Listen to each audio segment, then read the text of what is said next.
For under a thin blade of moon, the Texas brush country stretched black and still. For 8 figures bent low over the ground, shovels biting into cracked calish, digging a deep trench that had never existed on this stranger's land. For hoofbeats rose from the darkness. 3 masked men rode in hard. For a long iron bar drove into the freshly braced wall. Brace snapped. Earth slumped in a heavy sliding mass, pinning a man past the waist. Torch swung up, its unlit head aimed straight at the tool wagon, and everything needed to finish the work. For a towering figure dropped into the unstable cut. 2 massive hands drove deep beneath the shifting dirt and heaved with everything they had. The ground fought back wet, heavy, determined to keep its hold. Moved only an inch, then another. She did not stop. The hammer came down twice before the nail took. Odessa Calloway stood on an upturned feed bucket that groaned under her weight and still wasn't tall enough. Didn't need to be. She was 6'9" in her stocking feet and closer to 7 in the boots, and the post outside Cornelius Bird's Crossroads store had never once made a woman feel small until her. Except it wasn't the post that made her feel small. Never had been. It was everything else. She drove the nail home, stepped back. Read the board she'd charred with a coal stick the night before, sitting alone at her kitchen table with a lamp turned low so the neighbours 3 miles off wouldn't see the light, and wonder what the widow Calloway was doing up past midnight. Pralt wanted. Lone Stake Ranch, state deadline. Ask for Mrs. Calloway. She did not write why, didn't write how many head, didn't write 11 days, or what happened on the 12th if nobody came, because she had learned that lesson already.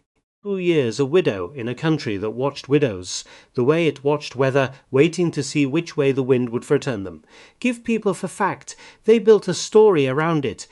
Give them nothing, they had to come ask, and most wouldn't. Most would rather whisper. She gave them nothing. The brush country stretched out flat and mean behind her, mesquite and huisache clawing up out of Kalish soil that had never once been generous, for all the way to the brown thread of the Rio Grande 11 miles south. Lone Stake sat in the middle of it like something dropped there by accident and left to prove a point. For 1,900 head, give or take, half of them gone half wild in the 2 years since anybody with real authority had ridden the whole range in one season. She turned from the post, felt the eyes she knew were on her, before she saw them. 4. The porch of Bird's store had 3 men on it that morning, and Odessa knew all 3 the way you know everyone in a country with more cattle than people. Purnell Stubbs rocking, for a mug of coffee gone cold in his hand. His nephew Dill, 20-some, who'd never once in his life had an original thought Odessa had heard, voiced aloud. 4. And Cornelius Bird himself, leaning in his own doorway with his arms crossed, watching the whole yard the way a storekeeper watches everything half interest, half account book. Big job, that, Purnell said. Not to her, to the porch in general, the way men like Purnell always spoke, aiming their words sideways so nobody could be blamed directly for the aim. For a big job needs a big crew, Dill said, and laughed at his own joke before it had finished landing, the way young fools do, and looked to his uncle for approval, and got a small answering smirk that told Odessa everything she needed to know about how the next hour of gossip on that porch was going to run once she'd ridden clear of earshot. Of course, Purnell said, she's built for it herself. Wouldn't need much of a crew at all, was she of a mind to just Purnell Cornelius Bird from the doorway, one word. Enough. Just saying what's plain, Cornelius. No harm meant. Say it to yourself, then. Plenty of room in your own head for it. Purnell subsided, muttering, and Dill snickered once more before a look from Bird killed that too. And Odessa stood at the post with the hammer still loose in her hand and felt the whole exchange land on her, the way these things always landed, not the words themselves. Exactly, which she'd heard 100 variations of since she was 12 years old. But the speed of them. How fast a man could reach for that particular joke, unthinking, the way you'd reach for a hat on a hook. How it never once occurred to Purnell Stubbs that he was speaking of a body that had buried a husband, broken colts, birthed calves with her own 2 hands in the dead of winter, built her life out of calish and grief and stubbornness, and had reduced the whole of it, in under a breath, to a joke about what she was built for. She did not turn around, had learned that too over 32 years, turning around only fed it.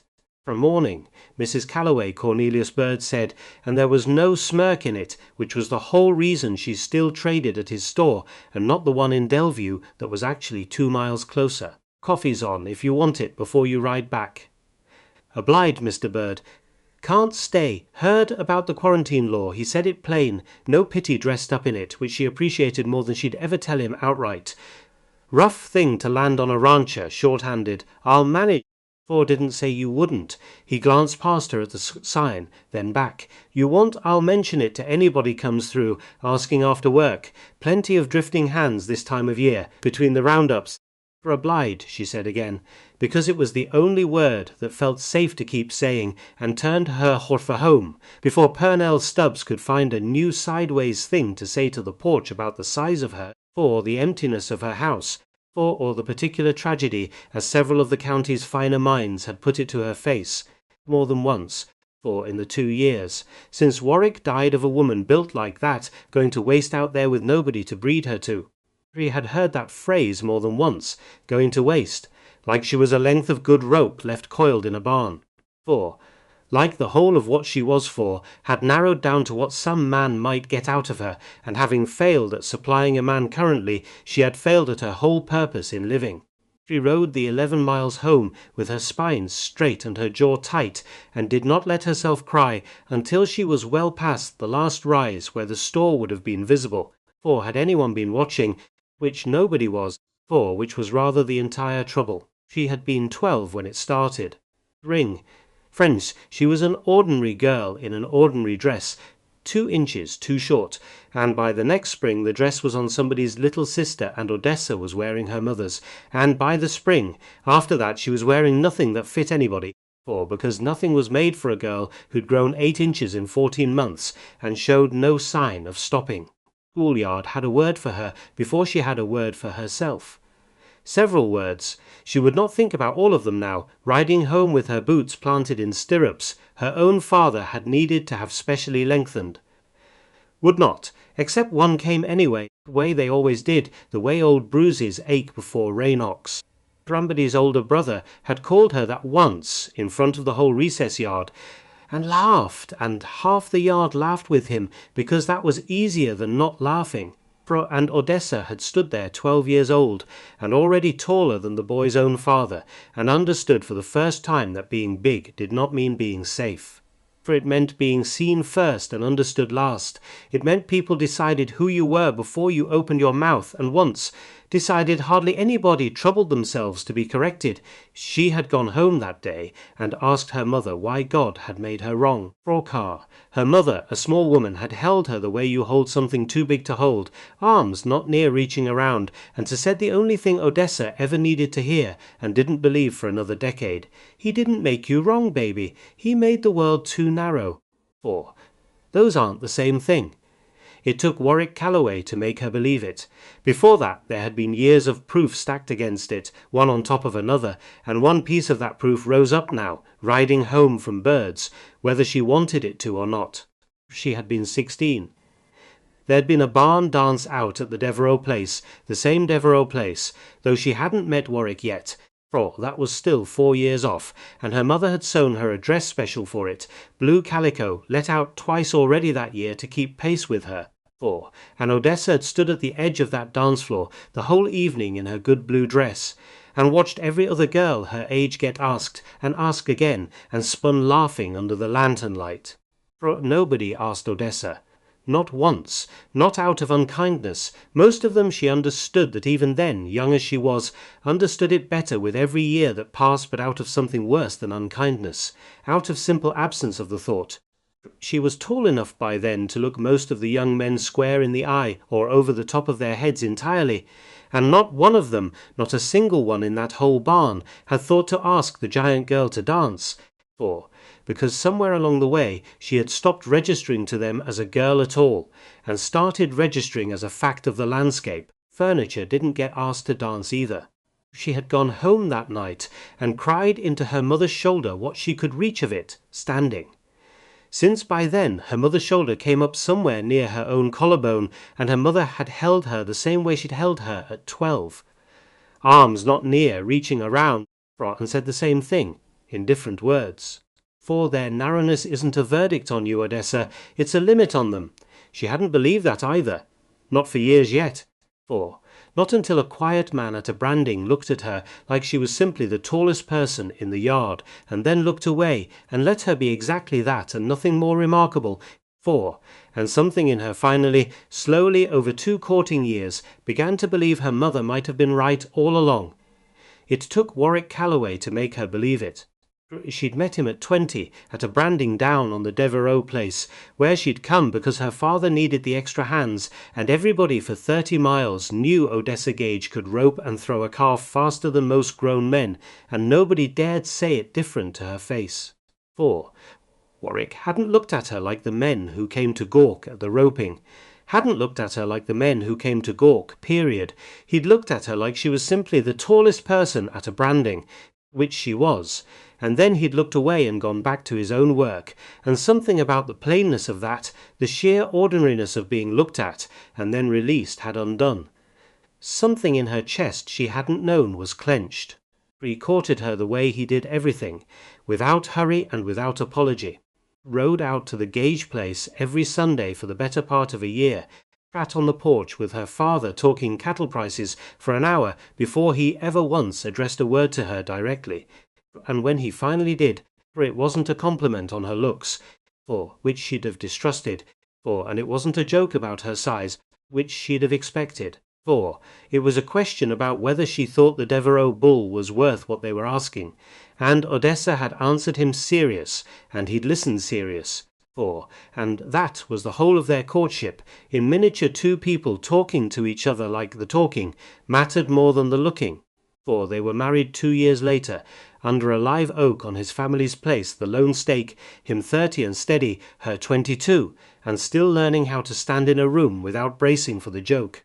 For he used to say, and she could still hear it 11 years on, could still hear the particular gravel of his voice saying it, that he'd married the only woman in the county who could sling a hay bale over each shoulder and still cry at him. He wasn't wrong. She'd done both plenty of times, sometimes in the same afternoon. 8 years they had. 8 years of a marriage that made the rest of the world's opinion feel like weather happening to somebody else's house. Then one October night, 2 winters back, Warwick Calloway went to sleep beside her, a healthy man of 38, and did not wake up. Heart, the doctor from town said, after riding the 11 miles out, and pressing his ear to a chest already gone cold, just stopped. For no pain he'd have felt, the doctor said, like that was supposed to be a comfort. Odessa had lain there beside him for the better part of an hour before she let herself believe it. Had lain there, this woman who could break a green colt to saddle by herself, and had never once in her adult life needed a man's help to lift, carry, or move anything on this earth, had lain there small. Smaller than she had ever felt in her whole overgrown life. Because there is a kind of small that has nothing to do with inches. 2 years now, 2 years of running 1900 head with one hired hand, and her own 2 hands, which she would say this for herself, alone, where nobody could accuse her of vanity, were considerable hands. Could set a fence post. In half the time old Emmett could drag a stuck calf out of a bog without a rope, or would carry 100-pound feed sack under each arm like most women carried a basket of wash. What she could not do was be 4 men for 3 weeks straight, not even her. And that was the whole trouble sitting on her chest like a stone since the letter had come from Austin, with the state seal on it, and the language plain enough that even a rancher who didn't hold with lawyers could read it clean through the first time. For no animal within the quarantine line to be shipped, sold, or driven across a county line until dipped. Every head run through a vat of arsenical solution deep enough to swim a full-grown steer, built to specification, inspected and passed. Fever tick. For a plague that could gut a whole herd of northern cattle in a summer if it rode south on Texas stock unchecked. France and the whole state done arguing about it, and decided finally that this was simply how it would be. Who complied got their county released. Cattle free to travel, free to sell at a decent price. Ranchers who didn't got shut inside a fence nobody could see, and every buyer in 3 states could. Odessa had no VAT, had no money to build one, and even with money, he had no crew, because a VAT built proper French. The concrete walls long enough and deep enough to swim a cow the full length, the draining pens on either end, so the animals came out clean, instead of tracking the poisons straight back onto dry ground that was 4 men's steady labour for the better part of 3 weeks. She had one 70-year-old vaquero with knees that had quit on him the autumn before. She had 11 days. She had now a sign nailed to a post. You didn't write the 11 days, Emmett Cruz said when she rode back into the yard. For he was sitting where he mostly sat these days, on the low bench outside the bunkhouse he'd occupied alone for going on 20 years, for whittling nothing in particular, which was Emmett's way of thinking hard, without admitting he was thinking at all. No, Odessa said, I didn't. Man reads as that sign, thinks he's got a season's work, shows up expecting wages and a bunk through winter. Emmett didn't look up from the stick in his hands, finds out different, might turn right back around.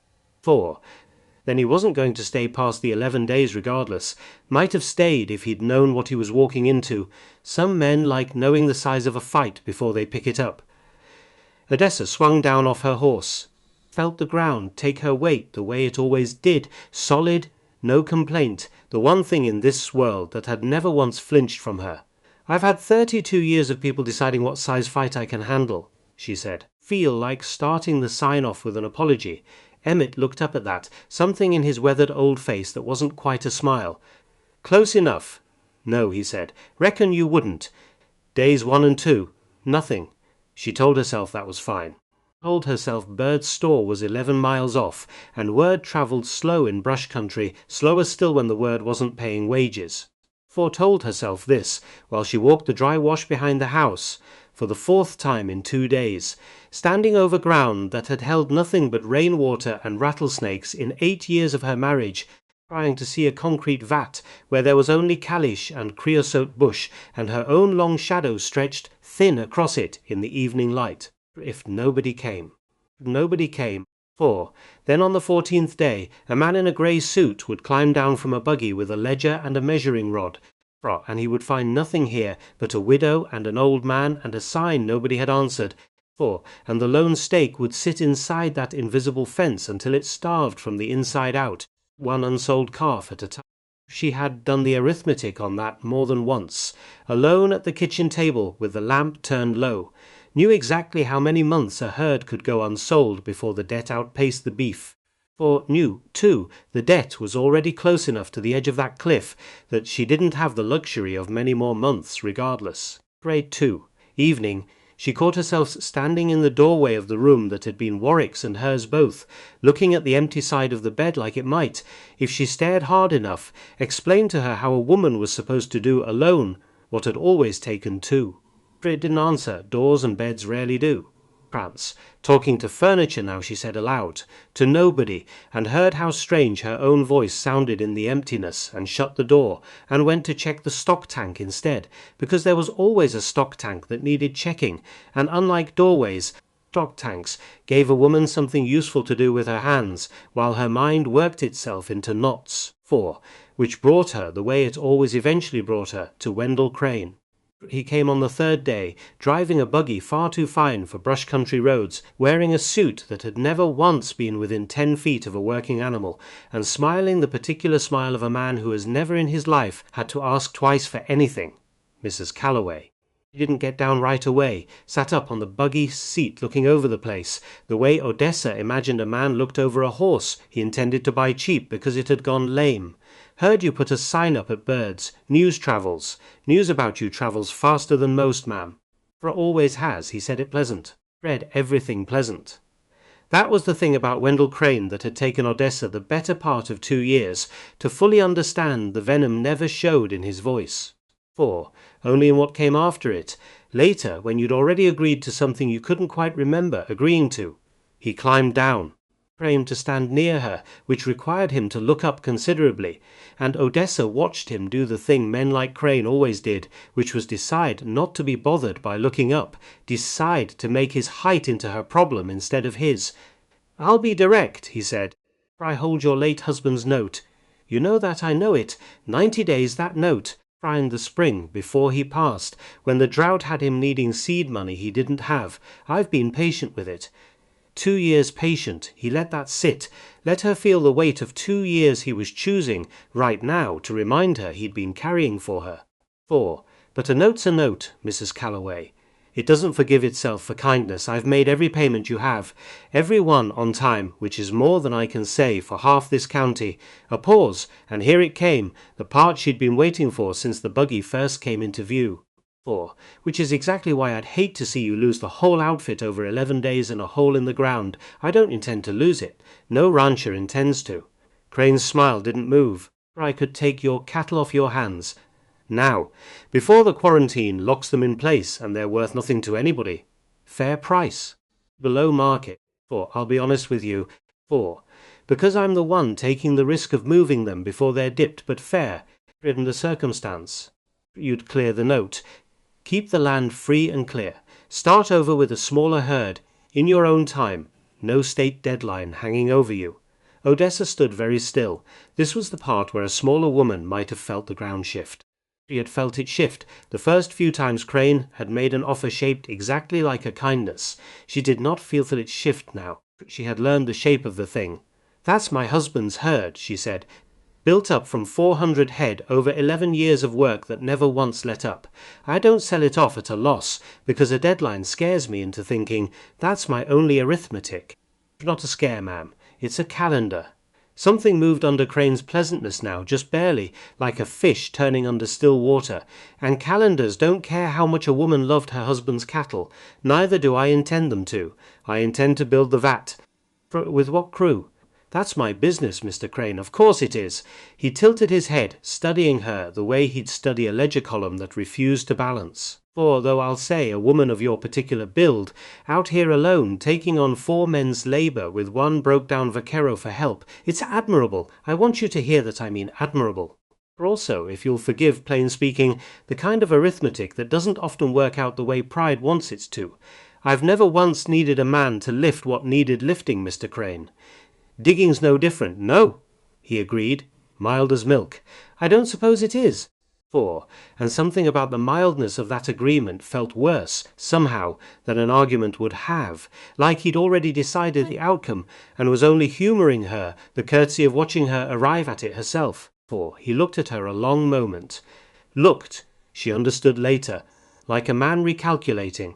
Of course it is, he said again, mostly to himself now, and got back up onto the buggy seat unhurried, a man who never hurried, because hurrying was for people who feared losing.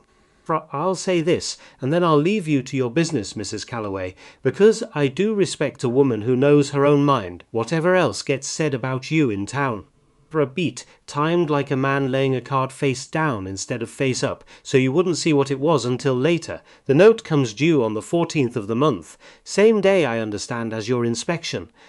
Odessa felt something go cold and quiet in her chest. 4. That's not the date we agreed. It's the date written on the paper you signed, ma'am. I've simply declined to extend it further, given the circumstances. A rancher facing quarantine is a rancher whose collateral is about to lose considerable value. For any banker would tell you the same. I'm not being unkind. I'm being careful. There's a difference, and I'd ask you to see it. He touched his hat. The buggy pulled away down the rutted track toward the county road, and Odessa Calloway stood in her own dooryard with both fists closed at her sides and did not move for a long time, because moving felt, just then, like something she couldn't fully trust herself to control. She didn't tell Emmett the date, or not right away. Told herself it was because there was no use in it, that an old man with bad knees didn't need one more weight on him he couldn't lift.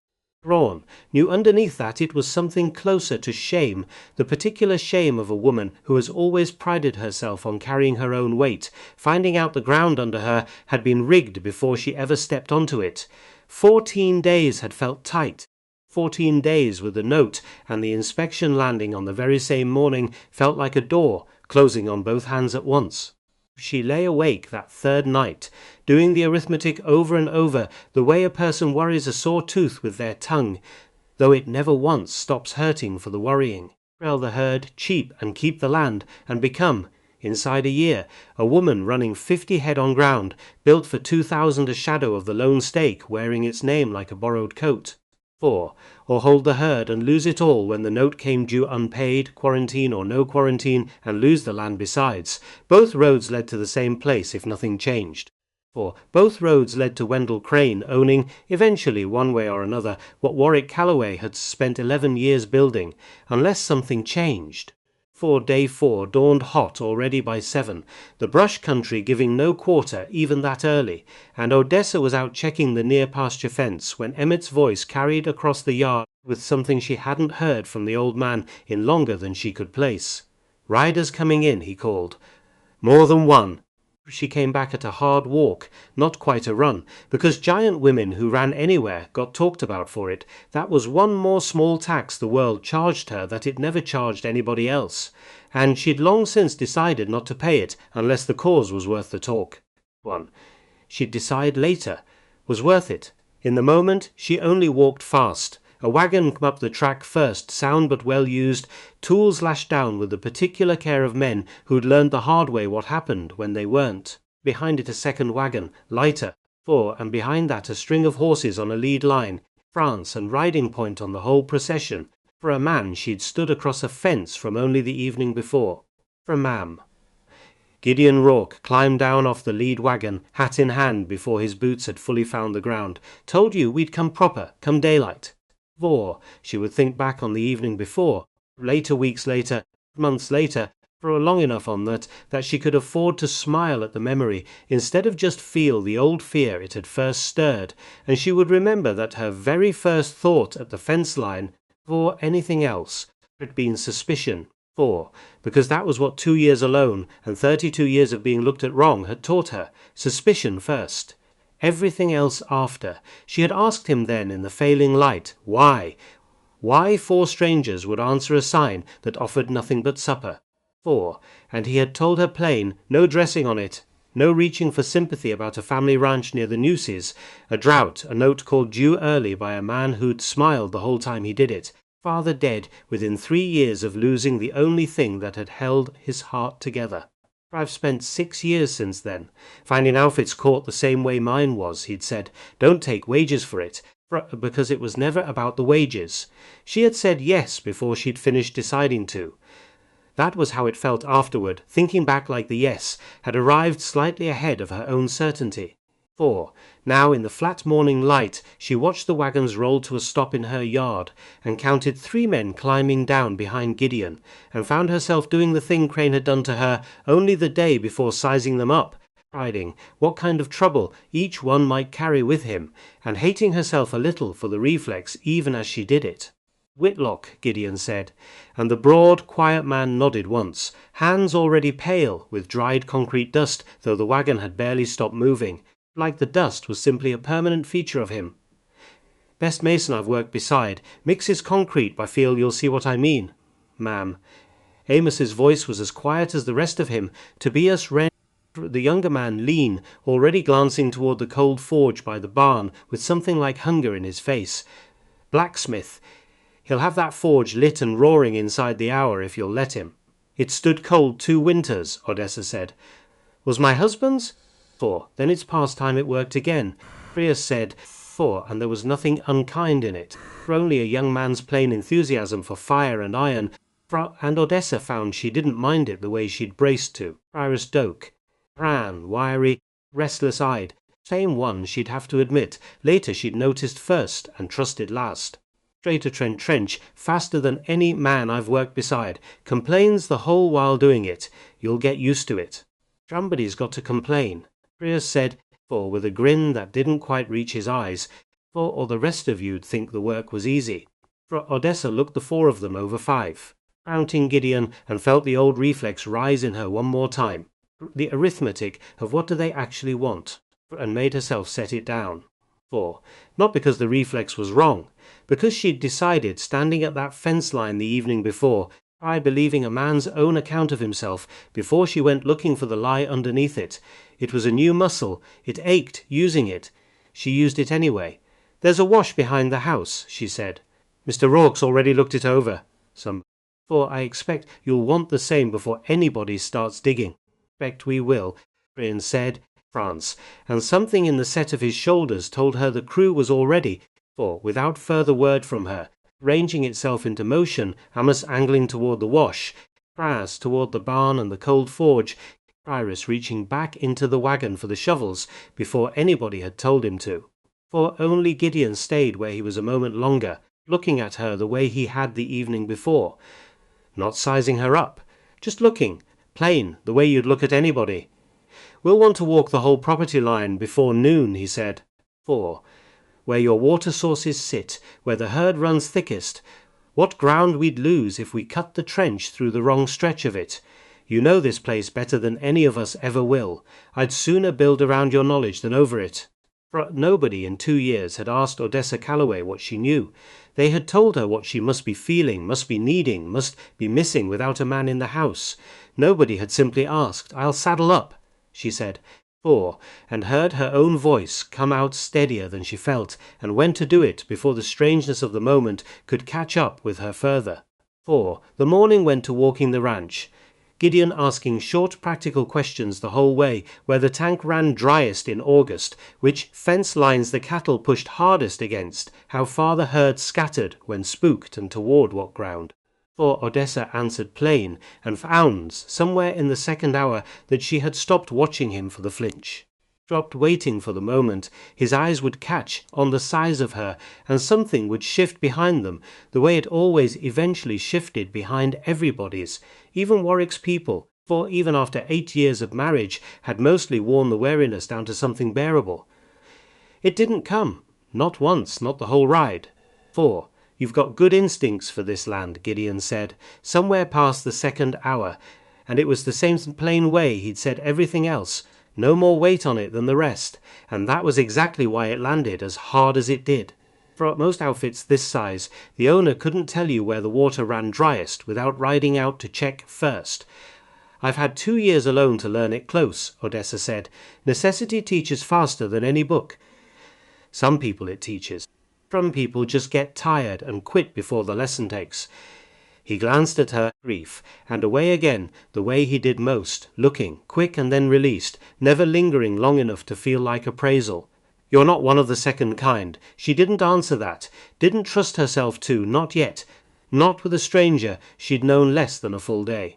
Filed it away instead, the way she'd been filing the things since he'd stepped off that wagon, not trust exactly.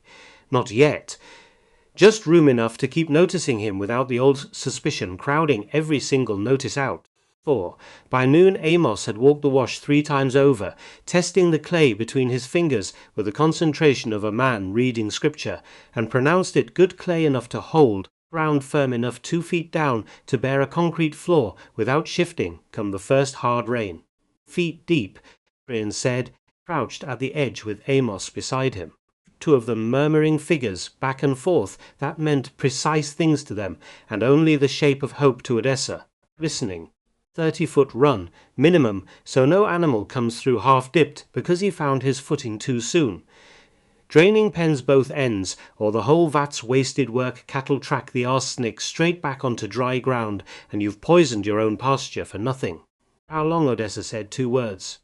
All she had breath for, watching a stranger describe, in exact and confident detail, thing that had been sitting in her chest like a stone for 4 days, made suddenly, impossibly, into a plan with a shape and a number attached. 6 days if the ground cooperates and nobody breaks a leg.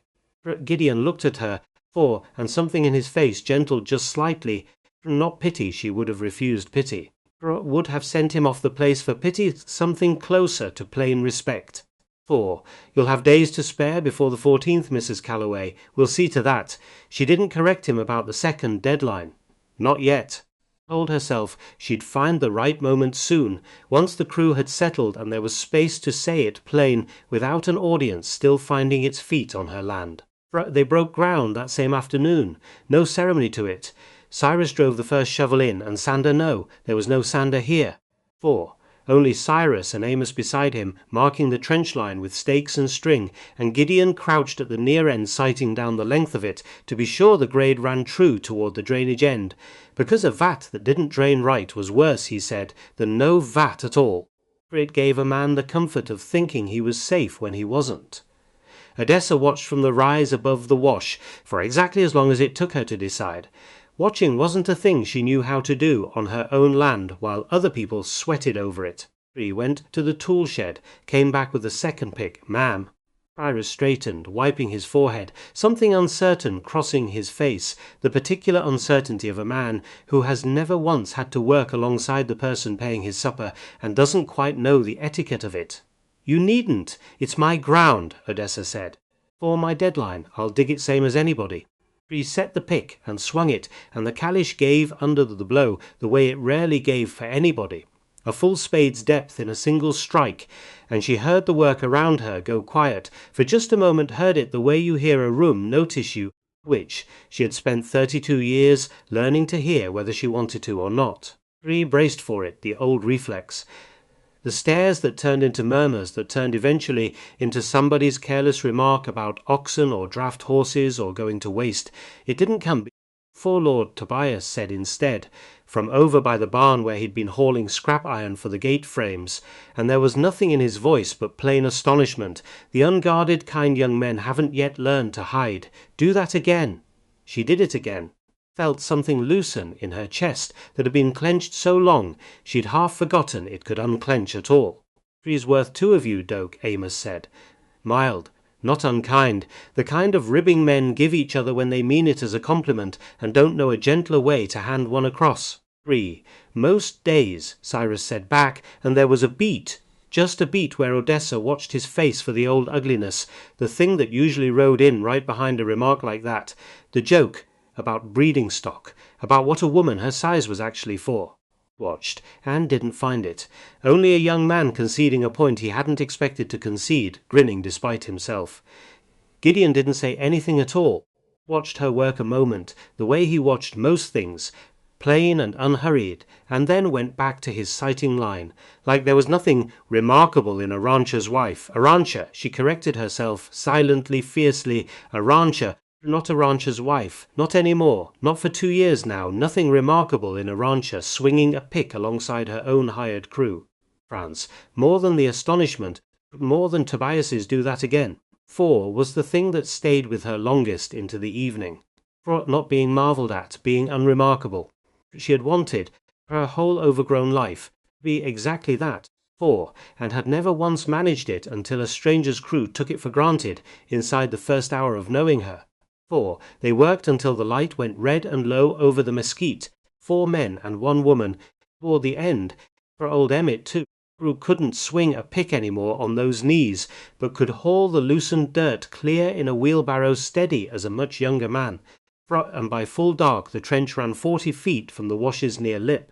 Shallow yet, through, marked out clean the whole planned length, in white stakes, that caught the last light like something already half built. She fed them at the long table under the ramada that had sat mostly empty 2 years running, and found to her own quiet astonishment, for that the sound of 4 men eating and talking low and easy over her cooking undid something in her chest that she'd told herself was long since healed over. She hadn't realized how loud silence could get, living inside it long enough. For Emmett Cruz took his place at the end of the tables, without a word of complaint, about strangers descending on the place, which told Odessa more than anything else could have. The old vaquero had earned the right to grumble about nearly everything on this ranch, and rarely used it, which meant when he stayed quiet, he approved. "You built vats before," Emmett said to Gideon, partway through the meal. Not quite a question. 4 of them. Any of them hold? All of them. I don't build a thing I won't stand behind, Mr. Cruz, Grim grunted, which from Emmett was practically a toast. Heard there's a small outfit east of here facing the same law, and precious little help to meet it. Prairie said, around a mouthful of biscuit. Nobody in particular. The idle way young men pass along whatever's newest in their heads. Storekeeper mentioned it when we stopped through. Woman keeping it alone, same as here, near as he could tell. Ought to put a sign up herself. Then Prairie said 4, and there was something in the way he said it not unkind exactly, but quick, dismissive, a man eager to close a subject that didn't concern him, that made Odessa glance his way and file it beside the earlier restlessness she'd noticed at the wagon. Small things. She told herself they were small things. For a young man tired from the road, nothing more sinister than that. She was mostly right about that. Not entirely. She would learn the difference later, the hard way, the way most true things about people get learned. 4. Man's own family, caught the same as anybody else, Gideon said, quiet, and something in his voice had gone flat in a way. Odessa was starting to recognize the same flatness that had come into it the evening before. Talking about the nuances, about a father who died 3 years after losing everything. There's a particular cruelty in a Losor that doesn't bend for kin any more than it bends for strangers, doesn't make a man wrong for writing it that way, doesn't make it painless either. The table went quiet a moment at that, the particular quiet of men who'd heard something true and didn't quite know where to set it down. Well, Amos said finally mild, reaching for another biscuit, for ain't our fight tonight. For we've got 11 days of our own to mind. And the talk moved on, easy as water, finding a new channel, though Odessa noticed filed away, the way she was filing everything these days, that Gideon didn't quite let it go the same way the others did. Something stayed in his face a moment longer.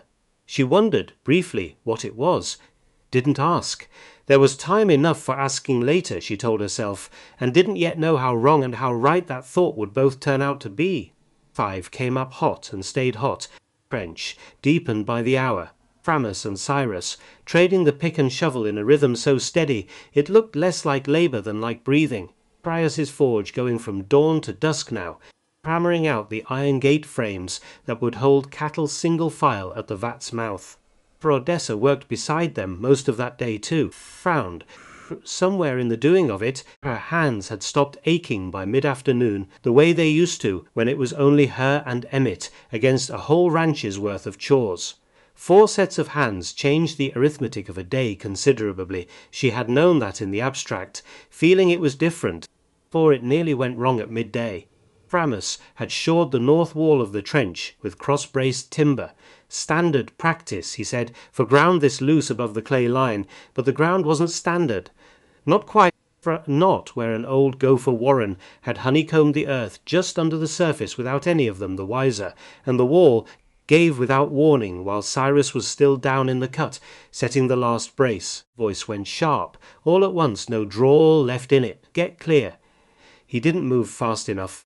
For the earth came down in a slow brown slide, not a collapse exactly, more a slump, but enough to catch him at the knee and pin him half against the far wall, and for one long second the whole yard seemed to hold its breath at once. Odessa was already moving. Didn't think about it. Didn't have time to think about it, and that was, she'd realized later, exactly the point. 32 years of being told to hold back, to mind her strength, to apologize in advance for the space she took up. And none of it mattered at all in the 1 second where a man needed the earth off him faster than 4 ordinary hands could manage. He went down into the cut and got both hands under the collapsed edge and heaved, and the ground came away in a single wrenching mass that would have taken 2 men working together a full minute to shift, and Cyrus scrambled clear the instant his knee came free, breathing hard, staring up at her from the trench floor with an expression she couldn't immediately name.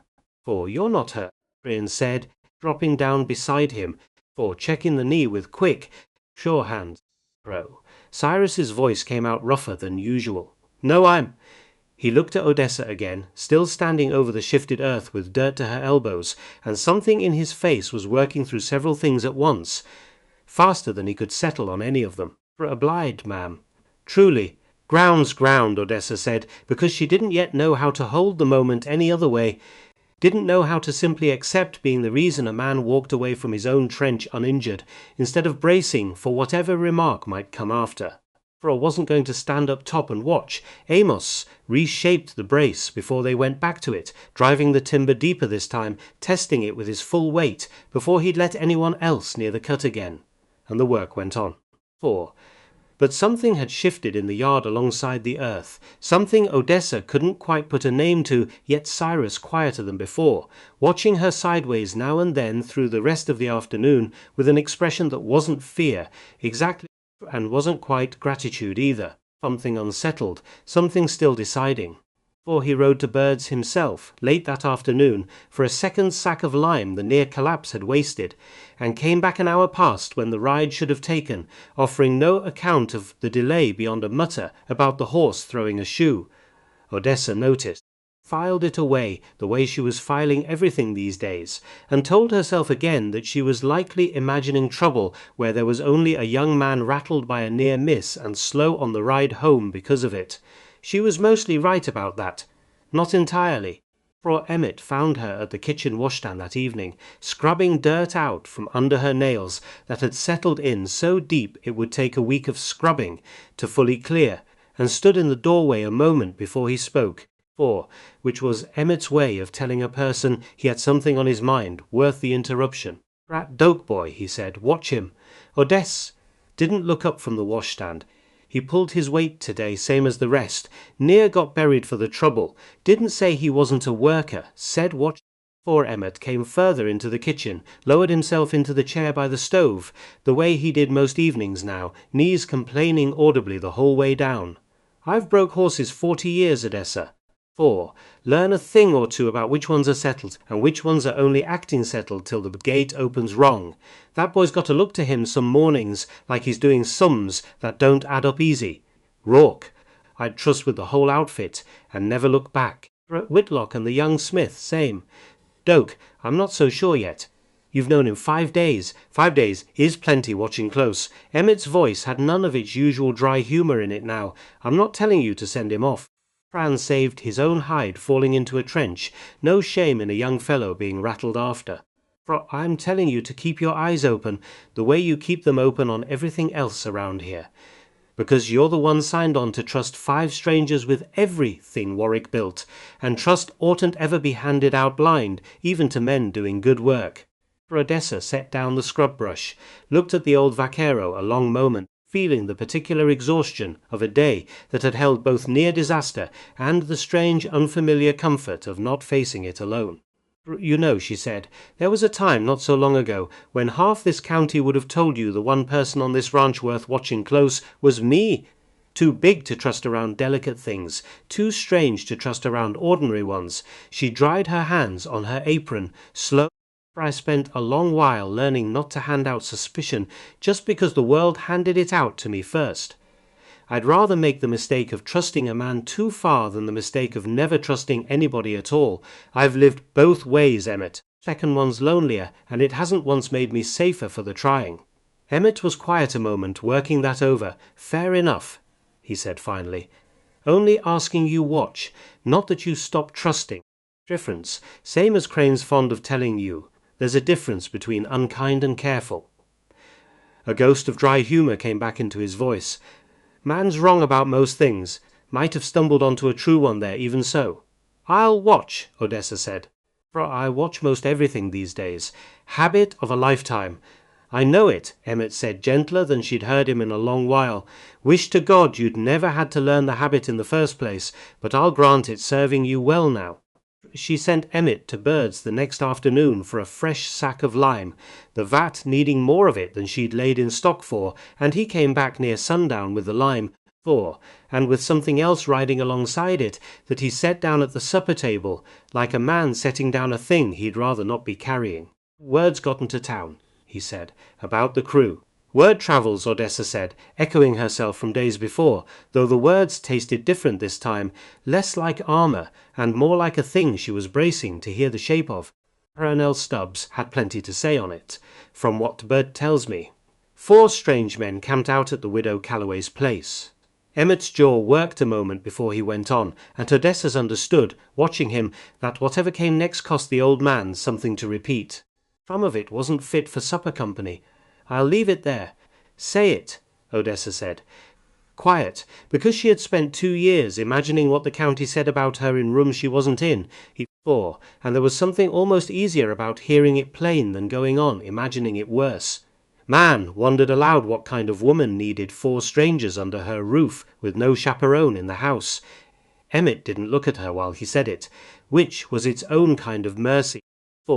And whether it was help she'd sent for or something else, given her build, was the word he used, though it wasn't the word in his mouth first. The table had gone still. Odessa felt Gideon go very still beside her, a stillness with something coiled under it she hadn't seen from him before. "I've heard worse said about me at church suppers," Odessa said, and made herself say it level. made herself not let the old flinch show on her face in front of 5 people who'd known her 4 days, and had not in those 4 days once made her feel like a thing to be sized up and found wanting. "It's nothing new, Emmett. I'm obliged you told me plain instead of letting it come at me sideways later." "Not right," Tobias said low, and there was real anger in it, the clean, uncomplicated anger of a young man who hasn't yet learned to expect the world's unfairness and so still finds it worth being furious about. "No," Gideon said, "it's not." He said it quiet, but there was iron under the quiet. And Odessa found herself watching him the way she'd watched him at the fence line 4 evenings before, trying to read what sat underneath the plainness. Folks talk easiest about things they've decided in advance they've got a right to an opinion on. A woman's body's always been one of those things, seems like, whether she asked anybody's opinion or not. "You'll not fix the whole county's manners in 11 days, Mr. Rourke," Odessa said, and there was the ghost of something wry in it, the closest she'd come to a joke in longer than she wanted to count. "Best we just get the vat built, and let them talk themselves hoarse over it." Wendell Crane rode out again on the 6th day, though not all the way to the yard this time. Odessa spotted the fine buggy sitting at the county road turn-off a good half-mile off, not moving, simply sitting the way a man sits who has come to look rather than to speak. She didn't ride out to meet him, let him look his fill at the trench running long and true through the wash now, at Tobias's forge smoke rising steady over the barn roof, at 4 men and a woman and an old vaquero working a rhythm that had, in 2 short days, started to look less like a widow's desperate gamble and more like a thing that might actually hold. The buggy sat a quarter hour, then turned and went, and Odessa let out a breath she hadn't fully noticed herself holding. "France is counting days same as we are," Prairie said, coming up beside her, following her gaze down the empty track. Man like that doesn't like to be surprised. He'll have expected you broke by now, or close to it. Instead, he's finding a crew and a trench, and he'll be recalculating tonight, same as he was the evening he moved your note date on you. You think he'll do something else? I think a man who's already shown you he'll change the rules once will change them again, if the first change doesn't get him what he wants." Gideon's face had gone flat again, that particular flatness she was starting to recognize as the place where his own old grief lived, close under the surface even 6 years on. "I've no proof of what yet, only the shape of the thing, from having lived inside it myself." Odessa said nothing to that, for a long moment, watching the dust of the buggy settle back down over the empty road. "Then we'd best not give him any more days to recalculate in," she said finally, and turned back toward the trench, and picked up the shovel she'd set down an hour before. Full dark by the time the men had bedded down in the bunkhouse. Emmett hadn't shared with anyone in 20 years, and the yard had gone quiet in the particular way. Brush country goes quiet at night, not silent, never silent cicadas and the far-off call of something hunting and the tick and settle of a house cooling after a hot day, but quiet in the way that means human voices have stopped. Odessa found Gideon at the corral fence, not sleeping, looking out at the horses with the particular stillness of a man doing arithmetic of his own. She'd meant to tell him 2 nights past. Then a wall had come down on Cyrus, and there hadn't seemed room in that day for one more piece of bad news. Then the gossip Emmett carried home from birds, then Crane's buggy, sitting silent at the road's edge, watching. 6 days in, she was out of nights left to keep putting it off. "There's a second deadline," she said, without preamble, because preamble felt like a luxury she couldn't afford tonight. "The 14th isn't only the inspection." He turned, waited. "My husband's note comes due that same morning. Man who holds it moved the date himself this week, once he heard I was trying to build the vat instead of selling out cheap to him first." She watched his face for the thing she half expected pity, or worse, a sudden cooling, a man deciding the fight was bigger than the supper he'd been promised was worth. Watched and didn't find it. "Then we'd best build faster than 6 days, Gideon said, trimple, like she'd told him the wind had shifted, and he was only now accounting for it in his plans. "You're not surprised I've seen it before, ma'am, told you that already." Something moved through his jaw, tight, controlled. For a man like that doesn't usually stop at one widow if he can help it. "There's a pattern to it. I'd guess, though I've no proof yet, that yours isn't the only note he's holding that's about to come due at a real convenient hour." For Odessa looked out at the dark shape of the wash, where 4 strangers and 1 old vaquero and a woman built wrong, for this narrow world had spent 6 days now turning shovels of earth against 2 clocks instead of 1. Why does it matter to you? She said, quieter now. Suspicion mostly burned out of the question. Something else sitting underneath it she wasn't ready to name. For my debt, my deadline. You've got no stake in whether the lone stake stands or falls. Gideon was a long moment answering, long enough that she thought for a moment he wouldn't. 4. Because 11 years ago I stood exactly where you're standing, he said finally, and there wasn't a single soul in the state of Texas who showed up to help me hold the line. I got to choose after what kind of man that made me. Bitter and useless to anybody, including myself. 4. Or the other thing, he looked at her, and in the dark she couldn't fully read his face, only the steadiness of it, the plainness that had struck her from the first minute at the fence line. I chose the other thing, ma'am. Most days I still have to choose it fresh. Tonight's an easy night to choose it. Strike me as a woman who's spent her whole life being sized up and come up short in other people's arithmetic for reasons that have got nothing to do with what you're actually capable of. I don't plan on making that mistake.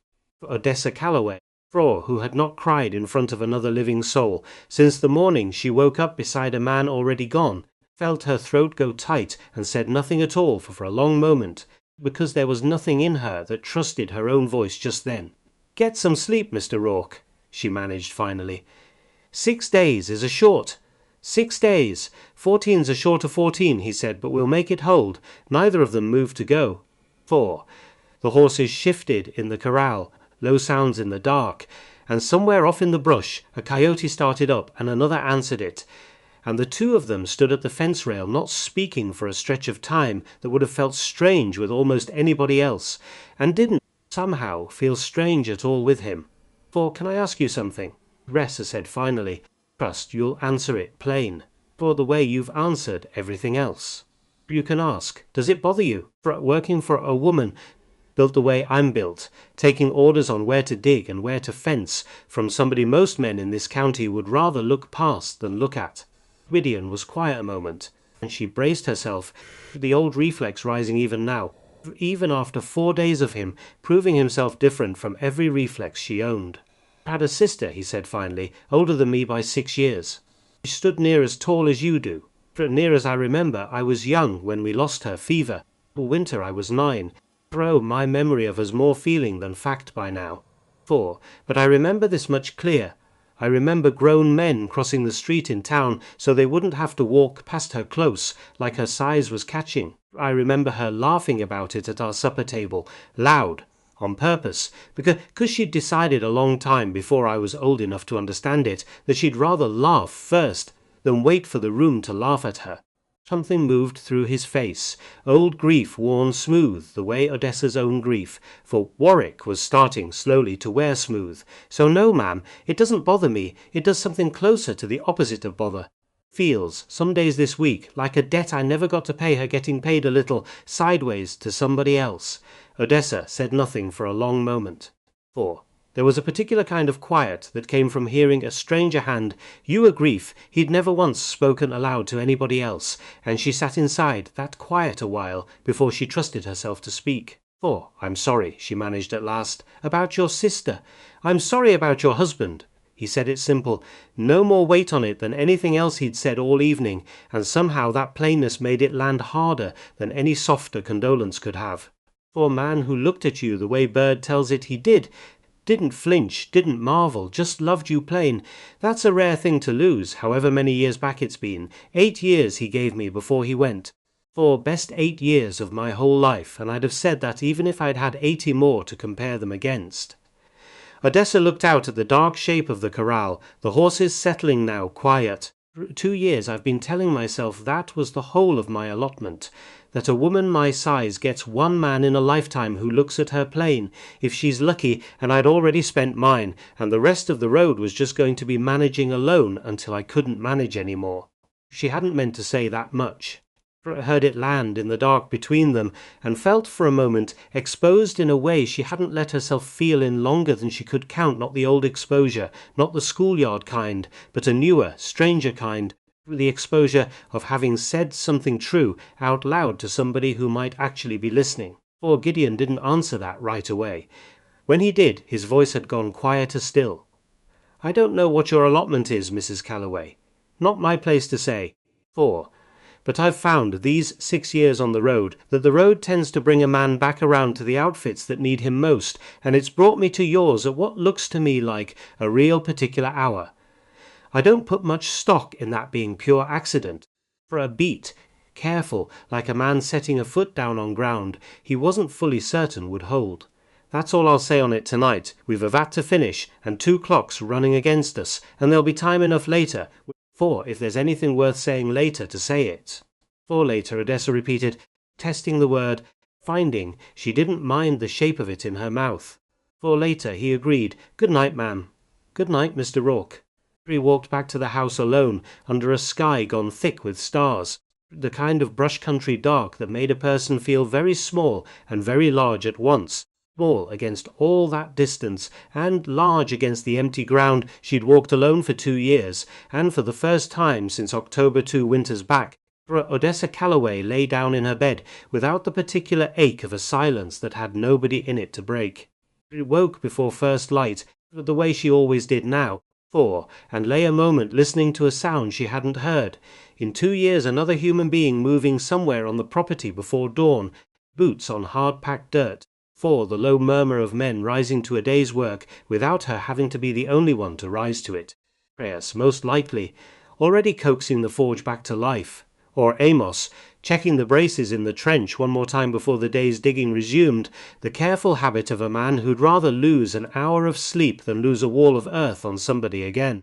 She dressed and went out into the grey edge of morning, and found Gideon already at the wash. For alone, standing at the trench's cut end, looking down its length toward the drainage pens not yet built, the whole shape of the thing sketched out in stakes and string and 6 days' worth of hope. "Couldn't sleep either," she said, coming up beside him. "For a mind runs the numbers whether I ask it to or not." He didn't look away from the trench. 6 days for the vat, might be 5 if the weather holds and nobody else finds a gopher warren the hard way. That still leaves days spare before the 14th, if the count of it stays simple. And if it doesn't stay simple, then we'll find that out when it doesn't, and not a minute sooner. He glanced at her, and in the thin grey light she could see his face clear, for the first time that morning tired already, the particular tired of a man who'd spent the night doing arithmetic instead of sleeping, same as her. "No sense borrowing tomorrow's trouble at this hour, Mrs. Calloway. Broaday's got trouble enough of its own, and we've a trench to finish digging before it does." Behind them the yard was waking Tobias's forge, catching at last with a low roar. Amos's voice calling something to Cyrus about the morning's grade, Emmett's slow, steady tread crossing toward the horse-pen, despite his knees. Because the old vaquero had never once in 20 years let bad knees keep him from a morning's work he'd decided was his to do. Odessa Calloway stood at the edge of a trench that hadn't existed a week ago, in a yard that had been silent for 2 years, and wasn't silent now, beside a man who had ridden in off an empty road and hadn't once flinched at the size of her, felt something she hadn't let herself feel in longer than she could count. Not safety, exactly. The 14th was still coming, with its double weight of ledger and law, and Wendell Crane was still out there somewhere recalculating, and there was no telling yet what shape his next move would take, but something close to safety's cousin. Something close to hope, worn in carefully, the way a new pair of boots gets worn in a little at a time, for a little more each day, until one morning a person realizes the fit no longer hurts. "Well," she said, and picked up the shovel leaning against the trench wall where she'd left it the evening before. 6 days won't dig themselves." "No, ma'am," Prairie said, and there was just a moment, something almost like a smile in it. "Surely won't." They went to work as the sun cleared the mesquite, and behind them, 11 miles off down a county road neither of them could see, a man in a fine buggy was already awake too, already doing arithmetic of his own, already deciding, though neither Odessa nor Gideon would know it yet, not for 2 more days, that a widow's trench filling in faster than expected called for a change of plan considerably less patient than the one he'd tried first. Rat rose, the days fell, and the 14th kept coming, the way deadlines always do, indifferent to how much hope had been poured into the ground against it. Day 7. The trench was a vat now, not finished, but a vat. Walls up on 3 sides, poured and cured hard as riverstone where Amos had gotten to them first. 4th side waiting on the last batch of concrete, which was waiting on lime, which was waiting on Cyrus Doak, who'd ridden out before dawn and hadn't come back. Frau Odessa stood at the lip of it with her arms crossed, counting the sun's climb the way she'd started counting everything now, because that was what a deadline did to a person, eventually. And every ordinary thing, the sun, a wagon wheel, a man's absence, into a number on a clock that only ran one direction. "He's late," Tobias said. Not accusing, just noting it the way you'd note weather. "Birds is 2 hours there, 2 back." Frau Amos didn't look up from the form he was bracing. "Man's got 4 hours to burn on an errand that takes 4, not late yet. Late's when the sun's past noon and he's still not in the yard." The sun was not yet past noon, it got there anyway, and Cyrus still wasn't in the yard. For Gideon found the wagon wheel first, off in the brush a half-mile short of the property line, planted hard into a rut with the axle cracked clean through, and Cyrus sitting beside it in the shade of mesquite with the lime sack still lashed down tight, and his hat pulled low over his eyes. "Wheel gave," Cyrus said before anybody asked. "Hit a rock I didn't see." Gideon looked at the brake a long moment, ran his thumb along the crack, said nothing, which was worse, somehow, than if he'd said something. "Axles don't break clean like that from a rock," he said finally. "Not this axle. I checked every wheel on both wagons myself the night before we left the Nueces crossing. This one was sound." Then it went sad since. Cyrus didn't look up. "I don't know what you want me to tell you, Rorks. I want you to tell me the truth." Gideon crouched down, level with him now, voice gone quiet in the way Odessa was lurtings, meant something dangerous was sitting just under it. 4. Because a wagon that's 4 hours late, carrying a boy who's been jumpy as a cut cat since the day he fell in that trench. That's a story with a hole in it, Cyrus, and I've built enough vats and buried enough family to know what a hole in a story usually means. Cyrus said nothing for a long time, long enough that the silence itself became an answer. "He came to me at Birds," he said finally. "Quiet. Wrecked, almost. 4 days back. Man I didn't know. Said his name didn't matter. Said he worked for somebody with an interest in how fast this place got built, and how slow it might get built instead. Was worth considerable money to the right man." Our stomach went cold and still. "Crane," she said. "Never said the name, didn't have to." Cyrus finally looked up. His face was raw in a way she hadn't seen from him yet. "Not even in the trench, not even under the collapsed earth. I told him no first time. Told him no the second time too, when he found me again 3 days later, twice the offer, and then yesterday you all near buried me alive in that trench. For ma'am, and you dug me out with your own 2 hands like it cost you nothing. Like I was worth the trouble, and I rode to town this morning, half decided to tell that man no a 3rd time and be done with it." "What happened?" Gideon said. Flat, he wasn't asking any more. Cyrus's voice cracked on it. "Said there was a debt on my father's feed store back home. One he hadn't known was there till a man mentioned it to him yesterday, real casual. Wasn't it a shame how fast a debt like that could come to you if the wrong people took an interest in it?" "The yard went very quiet, so I loosened the pin on the axle," Cyrus said. "Just enough. Told myself it only cost a day. 1 day, and my father keeps his store, and nobody's the wiser." He looked at Odessa now, straight on, something breaking open in his face. "I'm sorry, ma'am. I know sorry it doesn't set the axle right, doesn't buy back the day.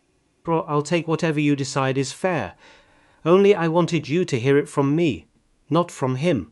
Odessa didn't answer right away, stood there in the brush with the broken wheel between them, and felt the old cold arithmetic rising in her. 4. The one that said a man who'd sold her out once would sell her out again.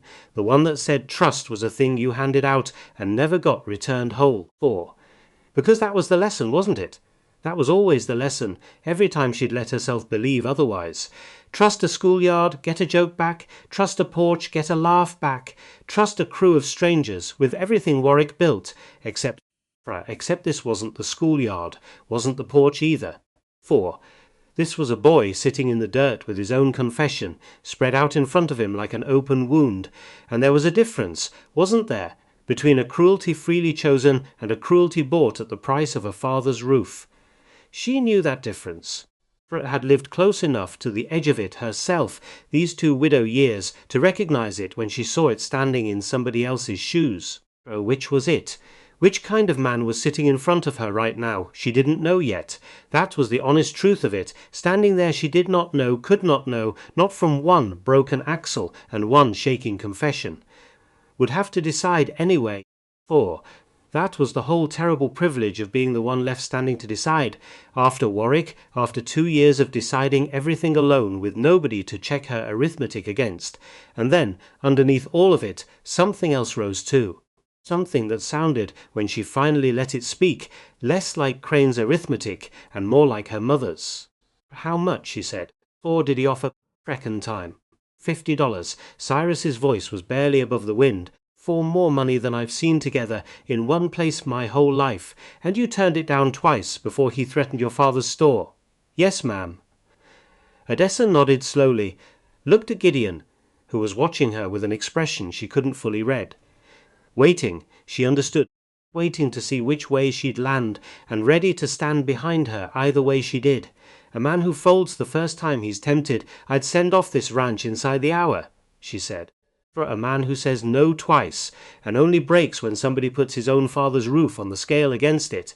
That's not the same animal, Cyrus Doak. That's just a man who ran out of road before he ran out of conscience. She said it plain, the way Gideon had taught her, without dressing on it. Stay. You'll work twice as hard the rest of these days as penance, and you'll tell me everything else that man said to you, every word you can remember, because we're going to need it. And you'll never lie to me again, not about anything, not even something small. That's the whole of my terms. Cyrus stared at her like she'd handed him something he hadn't known how to ask for. Why? He said. Why not just send me off? Because somebody handed me that same mercy once. Near enough, Odessa said, and didn't explain further, and didn't need to.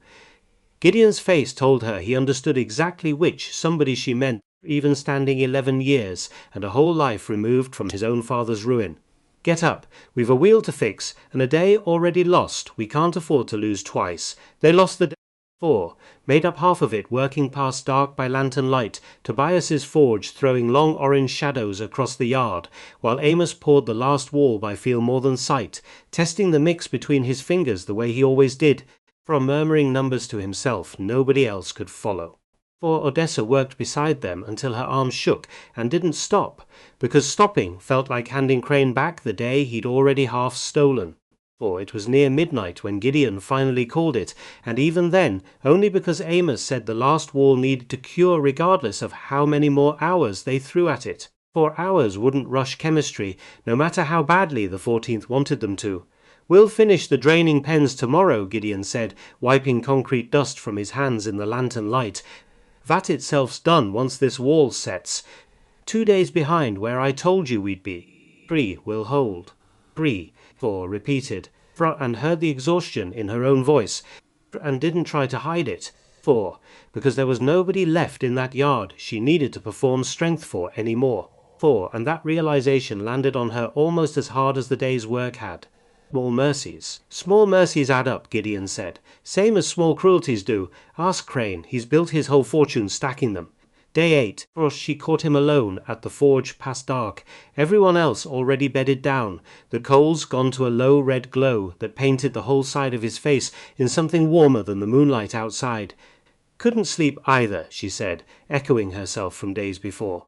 Checking Tobias's frames. Boy's good, but he's young, and a gate that fails at the vat's mouth is a cow gone through half-dipped, same as a wall that fails is a man buried alive. Let the last frame down, satisfied, and looked up at her, tired in the particular way that had nothing left in it to hide behind. You should be asleep yourself, Mrs. Calloway. Tomorrow's another full day, and the day after, and the day after that. Couldn't stop thinking on Cyrus, she admitted, whether I did right keeping him on. You did. No hesitation in it at all. A man who confesses before he's caught is a different animal than a man who only owns up once the evidence corners him. I've seen both kinds. You handled the first kind exactly right. You sound certain. I am certain. 6 years of finding outfits in trouble teaches a man to read people fast, or it teaches him nothing at all worth having. For he wiped his hands on a rag, slow, and something in the quiet of the forge made the moment stretch longer than it strictly needed to. You did something else right, too. If you don't mind me saying it, say it. You didn't ask me what to do. Asked yourself out loud, where I could hear the asking, which isn't the same thing at all. I've known women who'd have looked to the nearest man in the yard to hand the decision to first chance they got. You never once did that. Not with Cyrus. Not with Crane. Not with anything I've watched you face these 8 days. He looked at her steady, the forge light catching something in his eyes that she found, standing there, she did not want to look away from. Rare thing, watching somebody carry their own weight that plain. I'd have said that about anybody, ma'am. Or I'll say it about you in particular, because it's true, and because I don't imagine anybody's said it to you often enough. Odessa felt her throat go tight, the way it kept doing lately, in his company, in a way it hadn't with anybody since Warwick. Keep finding new ways to undo me. Rourke, Fred quiet, half a laugh in it despite everything. For a woman gets used to bracing herself. Doesn't quite know what to do when there's nothing to brace against. Don't brace then, he said. Simple, the way he said everything. Not with me. I've no plans to give you cause to. But they stood there a moment longer in the forge's dying light, neither one quite ready to be the first to walk away. And then Odessa made herself do it anyway. Because there was a day's work coming with the sun, regardless of how long the night wanted to stretch, and because some things she was learning were better left to grow slow, the way good things generally did, rather than rush toward before their season. Good night, she said. Good night, ma'am. A pause, and then, quieter, Odessa. She stopped in the doorway. Turn back. Gideon, she said, trying the name in her own mouth for the first time, finding she liked the shape of it there considerably more than she'd expected to. The inspector came on the 9th day. Not for the final inspection. Too soon for that, 5 days short of the 14th still. But riding the circuit early, he said, checking progress on the outfits he expected trouble from. Hollis Bragg climbed down from his buggy without hurry, grey through the moustache, upright in the particular way of a man who'd once worn a uniform and never quite stopped standing like it. He looked over the yard a long moment before he spoke. The vat, raining pens half-framed, 5 people and an old vaquero, all of them dirty, all of them moving with the particular economy of workers who'd learned not to waste emotion, Mrs. Calloway. He said it flat, not unkind, flat. The way a man says a name he's decided not to attach feeling to. I'll confess I didn't expect to find you this far along. Brought most outfits your size, alone, I'd have written off already. I had help. His eyes went to the crew, to Gideon, standing near the vat's edge, cement grey to the elbow. Something crossed Bragg's face that wasn't quite approval, and wasn't quite suspicion, but some cousin of both. Well, it's not built until it's built, and it's not passed until I say it's passed.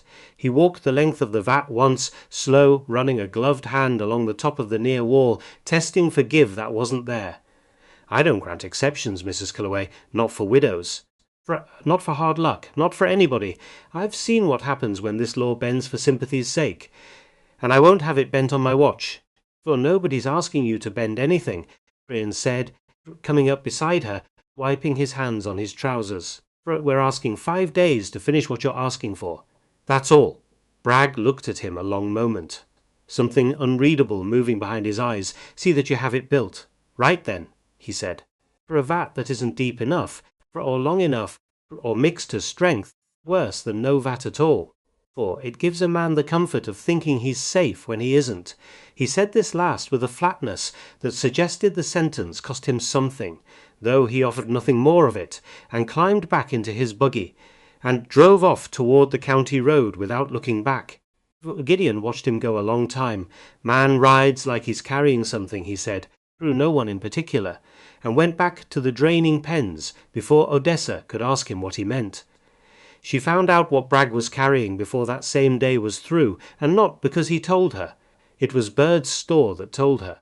She'd ridden in herself this time for a fresh sack of cement. Amos had run short, the pens needing more than they'd laid in stock for, and she should have known, riding up to that porch, that the county had had 11 days now to fully make up its mind about the widow Calloway and her strange crew of strangers, and that a made-up mind rarely stayed quiet about itself. Purnell Stubbs was there. It was Dill. So were 3 or 4 others. Odessa, half recognized and fully distrusted, gathered loose around the porch rail the way men gathered when they'd already decided the morning's entertainment before she'd even climbed down off her horse. "There she is," somebody said to Purnell. A voice she didn't know, younger, cruder, already half laughing before the sentence finished. The giant and her harem, the porch laughed. Not all of it. 4, but enough of it that the sound rolled over her like weather, the exact weather she'd spent 32 years learning to walk through without breaking stride. She kept walking toward the store door. 4 men living under her roof. Another voice said, "Louder now," playing to the laugh the first one had earned. For a wonder which of them drew the short straw. More laughter, ugly laughter, the kind that fed on itself, each voice daring the next one louder, and Odessa felt something in her chest she hadn't felt this sharp in years, not the old ache, worn smooth by decades of practice. Something rawer, freshly torn, because there had been 9 days now of a yard where nobody laughed at her that way, 9 days of being simply a rancher among ranchers, and the contrast between that and this porch landed harder for the contrast's sake. She stopped. One hand on the store door. Keep walking. That was the rule, had been the rule since she was 12 years old, since the schoolyard, since always. 4, keep walking. Give them nothing. Let the joke die of its own weight. 3 steps past your back where you don't have to watch it land. Except her feet had already stopped. 4, except 9 days of Gideon Rourke looking at her plain. 9 days of Tobias hollering, do that again. 9 days of a whole yard, treating her strength like a simple fact of the landscape instead of a joke waiting to happen. 9 days had done something to the old rule that she hadn't noticed happening until right now. Standing here, finding the rule didn't fit anymore. 4, which meant she had a choice to make. Right here, right now, with half a dozen men watching to see which way she'd break. She turned around. Because until this moment she had always kept walking, had built her whole adult life on the discipline of not turning around, of giving the cruelty nothing to feed on by way of a reaction. 4, and she found, standing there, that 9 days of being looked at plain had worn a hole straight through 32 years of that discipline, and she did not, in this particular moment, have it fully back in place. "Say it to my face," she said. Turned. Found the voice, a young man she didn't know, drover's clothes, a stranger passing through, emboldened by an audience he hadn't earned. "Whatever you're saying sideways to your friends, say it to me direct, or don't say it at all." The porch went quiet, not from shame, from surprise, the particular surprise of men who'd built a whole joke on the assumption that the target of it would keep walking the way she always had, and hadn't planned for what came after if she didn't. "Ma'am, I meant nothing. You meant plenty." For most men do when they say a thing loud enough for a whole porch to hear. Odessa's voice had gone very steady, very quiet, the quiet that sits just before something breaks. "I've heard every version of that joke since I was 12 years old, for I know the shape of it better than you know your own name. And I'll tell you the same thing my mother told me, and you can carry it back to whatever hole you crawled out of. Body has never once been the wrong thing in this county. The narrowness has always been yours." Gideon arrived at the crest of the road at exactly the wrong moment to hear the last of it, and the wrong moment turned out, as it happened, to be exactly the right one.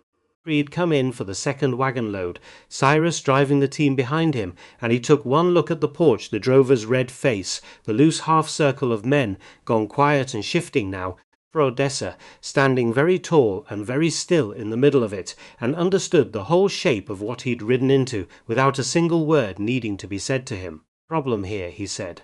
Not loud. Didn't need to be loud.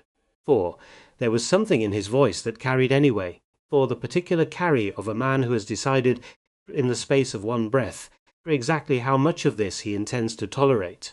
"Problem," the drover said, quick now, Torch's earlier boldness draining out of him fast as it had arrived.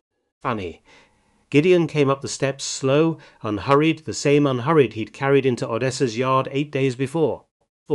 Because from where I stood it sounded like a grown man making sport of a woman who's spent 11 days building what most outfits in this county couldn't build with twice her help. Sounded like cheap sport at that. The kind a man makes when he hasn't got anything of his own worth bragging on. "Wasn't your business, mister?" "She's my business," Gideon said. For every hour of these 11 days she's been my business, and I'll tell you what I've learned in that time free of a charge, since you seem short on information otherwise. 4. He stopped one step below the drover, close enough now that the height difference between them had closed to nothing worth mentioning. I've watched that woman swing a pick faster than any 2 men on my crew. Fro watched her pull a man clear of a trench collapse with her bare hands before the rest of us had finished flinching, watched her feed 5 strangers off her own table every night for 11 days running, and never once complain about the cost of it. For I've built 4 vats in 6 years for 4 different outfits, and I've never once worked beside anybody, man or woman, who carried more weight. And I don't mean the joke you were halfway through making when I rode up. I mean the real kind, the kind that matters. The porch had gone dead silent now. Gideon's voice hadn't risen once through the whole of it. You'll apologize to Mrs. Calloway, or you'll get back on whatever horse brought you through this county, because either way you're not welcome to finish whatever you started saying.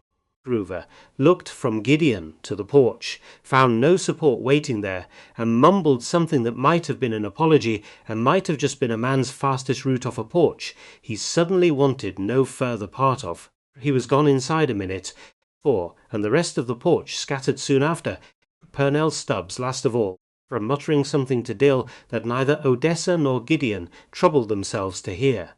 Cornelius Bird came out from behind his counter once the porch had cleared, and set the cement sack on the porch rail himself, instead of making Odessa carry it. "I'm sorry for that," he said. "Should have said something myself, sooner. You didn't start it, Mr. Bird." "No." But a man who stays quiet while it happens on his own porch isn't much better than the ones doing the saying. He looked older, suddenly, in the flat noon light. "I'll not have it happen again under my roof. You have my word on that, for whatever a storekeeper's word is worth in this county these days." Odessa nodded. Didn't trust her voice for more than that, not yet, the whole encounter still sitting hot and raw in her chest. Bird, low, almost as an afterthought, for who gave her the second thing that day, thing that would matter more, in the end, than the porch ever had. "Heard something else this week," he said, glancing toward the road, like he wasn't sure he ought to be saying it at all. "Inspector Bragg's got a sister, Prudence. Her name is small place east of here, 20-some miles, 40 head, no more. Widowed young herself, and crippled some years back in a wagon accident, can't get around the place without help, from what I hear." He lowered his voice further. "Same laws bearing down on her as everybody else. No exceptions, same as her own brother keeps saying to every rancher in this county, only she's got no crew, no husband, no way in this world to build what the state's demanding of her by the 14th. And Bragg can't lift a finger to help her himself, can he? Not without the whole county saying he showed favour to his own blood while breaking hardship widows on the letter of the law everywhere else." For Odessa stood very still on the porch, feeling the shape of it settle into her, the way cold water settles into a boot. "He'll condemn his own sister's herd," she said slowly, "to prove he plays no favourites. That's about the size of it," Bird said. Caught himself in his own rule. "And there's not a soul in 3 counties fool enough or kind enough to do anything about it, seeing as it mean crossing 20 miles of hard country and working nights on top of the work everybody's already drowning in."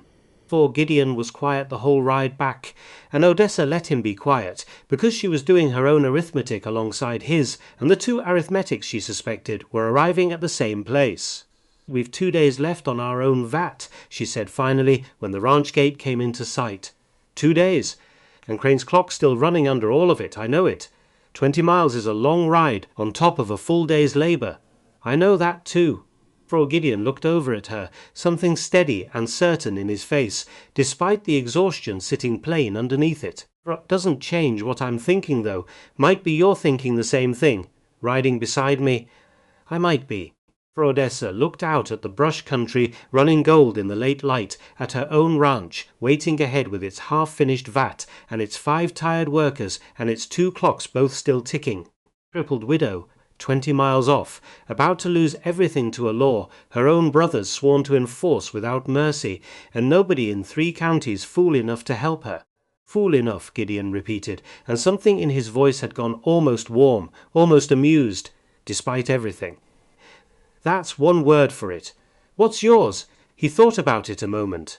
The ranch gate drawing closer, the last of the sun going down copper behind the mesquite. Same word I'd use for a woman who put a sign on a post 11 days ago and trusted whoever answered it. He said, might as well call it faith, ma'am, and stop pretending it's foolishness just because it's inconvenient.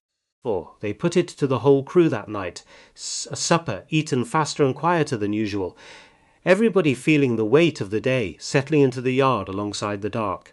For I won't order any man to give up sleep he needs. For work he wasn't hired to do, Gideon said, when he'd laid the whole of it out plain Prudence Bragg, her 40 head, her 20 miles, her such brother's rule that would not bend even for blood. For, you're not ordering, Amos said, before Gideon had finished the sentence. You're asking. There's the difference, and any man at this table with sense enough to chew his own food knows it. For I'm in, Tobias said.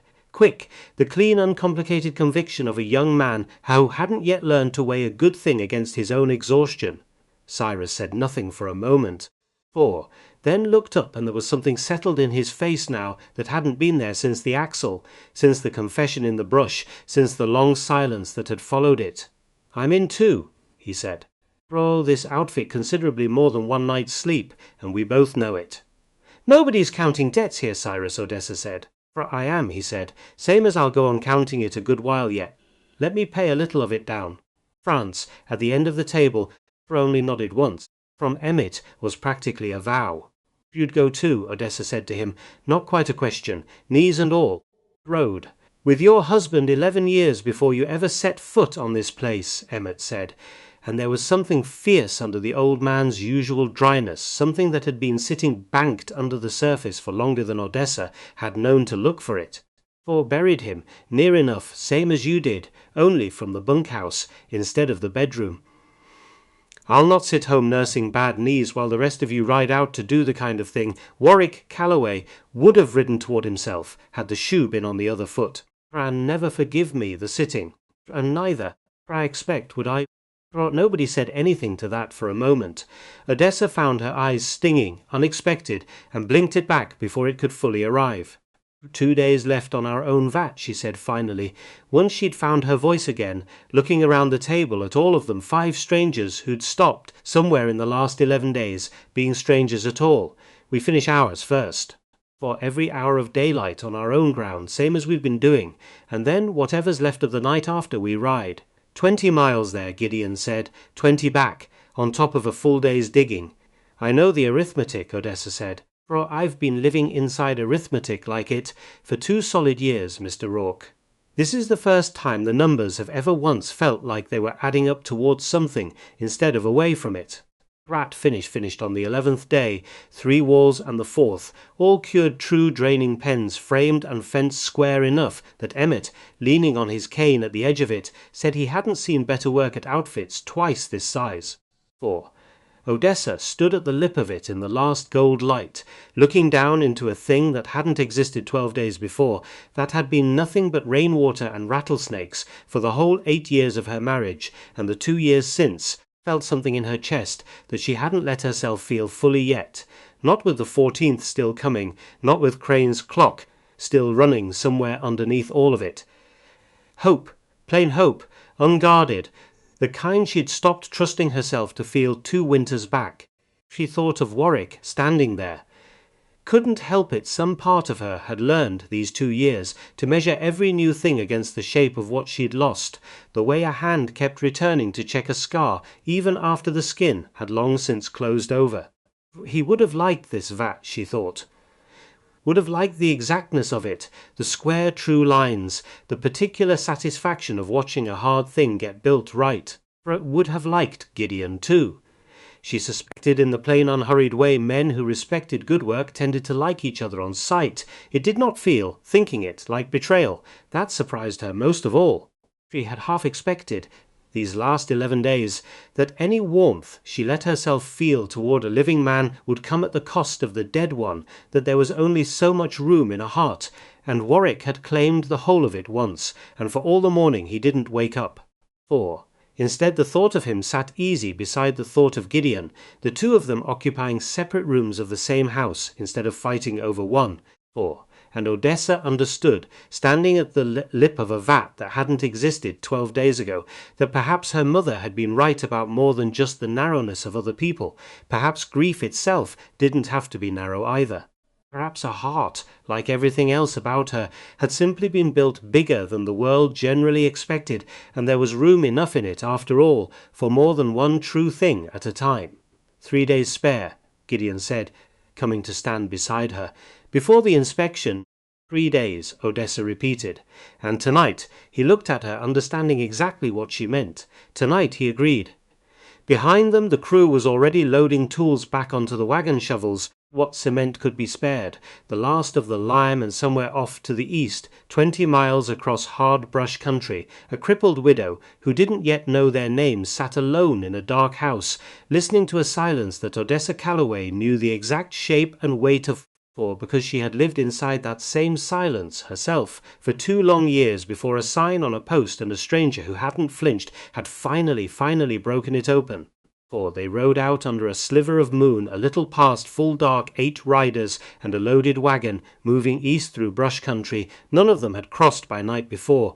Tools lashed down tight, lanterns shuttered low so the light wouldn't carry further than it had to. For Odessa rode near the front beside Gideon, and found the night country strange and unfamiliar in a way that 11 years of marriage and 2 years of widowhood on the lone stake had never quite prepared her for every ranch she'd known her whole life, sat west and south of here, toward the river, toward home ground.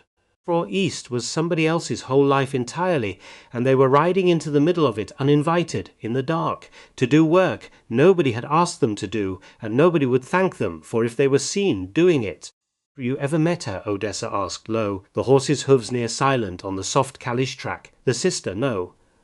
Only know the shape of her situation, same as you do, second hand, through a storekeeper's gossip. Gideon's voice carried easy in the dark, pitched just for her. Doesn't matter, though. Didn't need to know my own family's neighbours before I understood what losing everything felt like from the inside. Reckon it's much the same, whoever's living through it, and if she doesn't want the help, if she's proud, same as I was, standing at that fence line telling you I didn't need charity. 4. Then we'll leave the vat behind anyway, and let her decide later whether pride's worth more than 40 head of cattle, Gideon said. Some kindnesses, ma'am, you don't ask permission for. 4. You just do them, quiet, and let the Chisen decide after whether they can live with having been helped. For Odessa thought about that a long while, the dark country sliding past on either side, mesquite black against a sky gone deep indigo, one thin blade of moon giving barely enough light to keep the wagon on the track. For that's exactly what you did for me, she said finally. First night, never once asked whether I wanted help before you offered it plain. No, Gideon agreed. I read the sign instead. Sign didn't ask permission either. Said what was needed, and let whoever answered it decide the rest.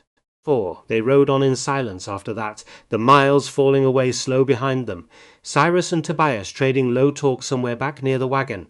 Amos riding quiet up front, scouting the ground ahead by lantern glow for washouts that could break another axle in the dark. And Emmett, who had insisted, over every argument, Odessa raised against his knees and his age and the length of the ride, that he was coming regardless, riding steady at the rear, silent, the old vaquero's particular silence, that meant he was watching everything and missing nothing. It was past midnight when the lights of a small dark house finally showed low on the horizon ahead of them, no lamp burning in any window, the whole place asleep, or trying to be, 40 head of cattle penned somewhere close by in a corral, too small and too poorly fenced to hold them long once the quarantine truly closed in. Gideon raised a hand. The whole line of riders slowed, then stopped at the edge of Prudence Bragg's land. There's no vat here at all, Amos said quietly, looking out over the dark empty ground where a trench should have been and wasn't. 4. Not even a start on one. Woman's had the same 11 days as the rest of us, and not one soul to swing a single shovel for her. Then we'd best get started, Gideon said, swinging down off his horse, before the moon goes down entirely and we're working blind. For Odessa swung down beside him, looked out at the dark unbroken ground stretching toward a house where a woman she'd never met lay sleeping. For unaware that 8 strangers had just crossed 20 miles of hard country to spend what remained of the night digging a hole in the earth on her behalf and asking nothing back for it, and felt, standing there in a stranger's dooryard under a sliver of moon, closer to the marrow of what her mother had tried to tell her all those years ago than she had ever felt in her whole life. He didn't make you wrong. He made the world too narrow. For, taking up a shovel in ground she'd never once set foot on before tonight, the work of a life was simply this: making the world a little less narrow, one stranger's dooryard at a time, however far the riding took you to reach it. For, somewhere behind them, 20 miles back toward home, the finished vat of the lone stake sat curing quiet in the dark. 3 days ahead of a deadline that had once seemed impossible, and somewhere ahead of them, 20 miles the other direction, a different deadline was already closing in on a woman who didn't yet know their names. They dug until the sky in the east began very faintly to grey. 20 miles west, in a house with every lamp still burning past midnight, Wendell Crane sat at his own desk, with a letter half finished under his pen, addressed to a judge in the county seat, asking in the careful, reasonable language of a man who had never once had to raise his voice to get exactly what he wanted, for the earliest possible date the law would allow to formally seize the Lone Stake Ranch, should its owner default so much as a single day past the 14th. For he had heard that afternoon that the vat was finished. 3 days early, it did not trouble him greatly. For a vat finished early only meant the cattle would be ready to sell the moment the quarantine lifted, and a note called due on the very morning. The quarantine lifted meant the widow Calloway would have exactly no time at all to sell so much as a single head before the debt came calling for the land itself instead. For he signed the letter, sealed it, set it aside to ride to the county seat with the Morning Post. Outside his window, 20 miles east, for 8 riders he did not yet know existed, were digging a hole in the dark on behalf of a woman whose herd he had never once bothered to learn the size of, because it had never once occurred to him that she mattered enough to be worth the counting. He would learn otherwise, not yet, but soon. The hammering woke her. Prudence Bragg had not heard a stranger's tool on her own ground in longer than she could count. Not since the accident, not since the wagon had gone over and taken the use of her left leg with it, not since her brother's visits had grown fewer and her neighbour's visits had stopped entirely, particular slow erosion that happens to a woman once she stops being useful to a county built on usefulness. He lay in the dark a long while listening. Pick against Kalish. Low voices, careful, pitched not to carry, a rhythm to it that sounded, the longer she listened, less like trouble and more like work. She pulled herself up onto her good leg, took the crutch from beside the bed, and made her slow way to the window. Shapes in her own dooryard, moving in lantern-shuttered dark, backs bent, digging a trench where no trench had been the evening before. She did not know whether to be afraid, did not know whether to weep. In the end she did the second. For they worked through what remained of that first night, and rode home in the grey hour before dawn, Fran, and spent the 12th day readying the Lone Stake's own herd for checking the Solution's strength one more time, driving the cattle in closer to the gate exhausted, moving slower now, and rode east again, that second night with what strength the day had left them. For Morse marked the trench by feel in the dark, the way he'd marked the Lone Stakes, to possess what iron he could by lantern light, hammering soft so the sound wouldn't carry to the house. Prairie dug like a man paying down a debt with every shovelful, which Odessa understood. Watching him was precisely what he believed himself to be doing. For Gideon worked longest of anybody, slept least, and said little beyond what the work required, and Odessa found herself watching him in the lantern glow more than she watched the trench. It was, she told herself, for a poor use of a night that had precious few hours left in it for anything but digging. For it was near the end of the second night, for both of them, bone-tired, past the point of caring what either one said aloud any more, that Prudence Bragg finally came out onto her own porch, leaning hard on her crutch, and called down to the yard in a voice gone thin with disbelief. "Who are you?" she said. "For why are you doing this?" Odessa climbed up out of the trench, dirt to her elbows, and looked up at a woman she'd never met, standing in a doorway that reminded her sharply of her own 2 years of standing in doorways alone. "Nobody you need to thank, ma'am," she said. "Just neighbours, near enough, seeing a thing get done that needed doing." "I've no neighbours," Prudence said. "Not any that ride 20 miles in the dark for a woman they've never met. For you do now." Odessa said, and went back down into the trench before the moment could stretch any further than either of them had strength left to hold it. It happened past midnight, deep into that second night, with the trench nearly to its full depth, and Amos calling for the last of the bracing timber to shore the north wall before anyone dared widen the cut further. Odessa heard the horses first. Brought their own. Theirs were picketed, close, quiet, familiar. These came from the dark beyond the lantern light, 3 riders moving fast and careless, in a way that meant they didn't much care who heard them coming. Gideon, she said it low. He was already turning. 3 men, faces half covered, which told her everything about their purpose before a single word passed between anyone. One held a torch, unlit yet, swinging loose at his side like a promise. Another carried something long and dark that took Odessa a beat too long to recognize as a pry bar. For evening, the lead rider said, and there was nothing pleasant in it, despite the word. Nothing of Crane's careful, oiled courtesy. This was cruder work, hired muscle instead of hired manners. Heard there was digging out this way somebody hadn't sanctioned. Bran doesn't like unsanctioned work, undoing his arithmetic. Get off this land, Gideon said, flat. No fear in it, though Odessa, standing close enough to feel the tension coiled through his shoulders, knew better than to mistake the flatness for calm. Bran's not yours to order anybody off of. The rider swung down.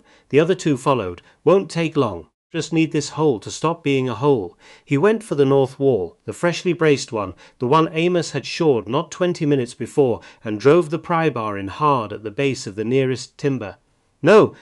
Amos's shout came half a second too late. The brace gave. 4. Then the wall above it, a whole slumping mass of loosened earth coming down fast, and Cyrus, still down in the cut, finishing the last of the depth measurement, had no more than a heartbeat's warning before it buried him past the waist, the same way it had at the Lone Stake days before, except this time there was no clean collapse settling gentle.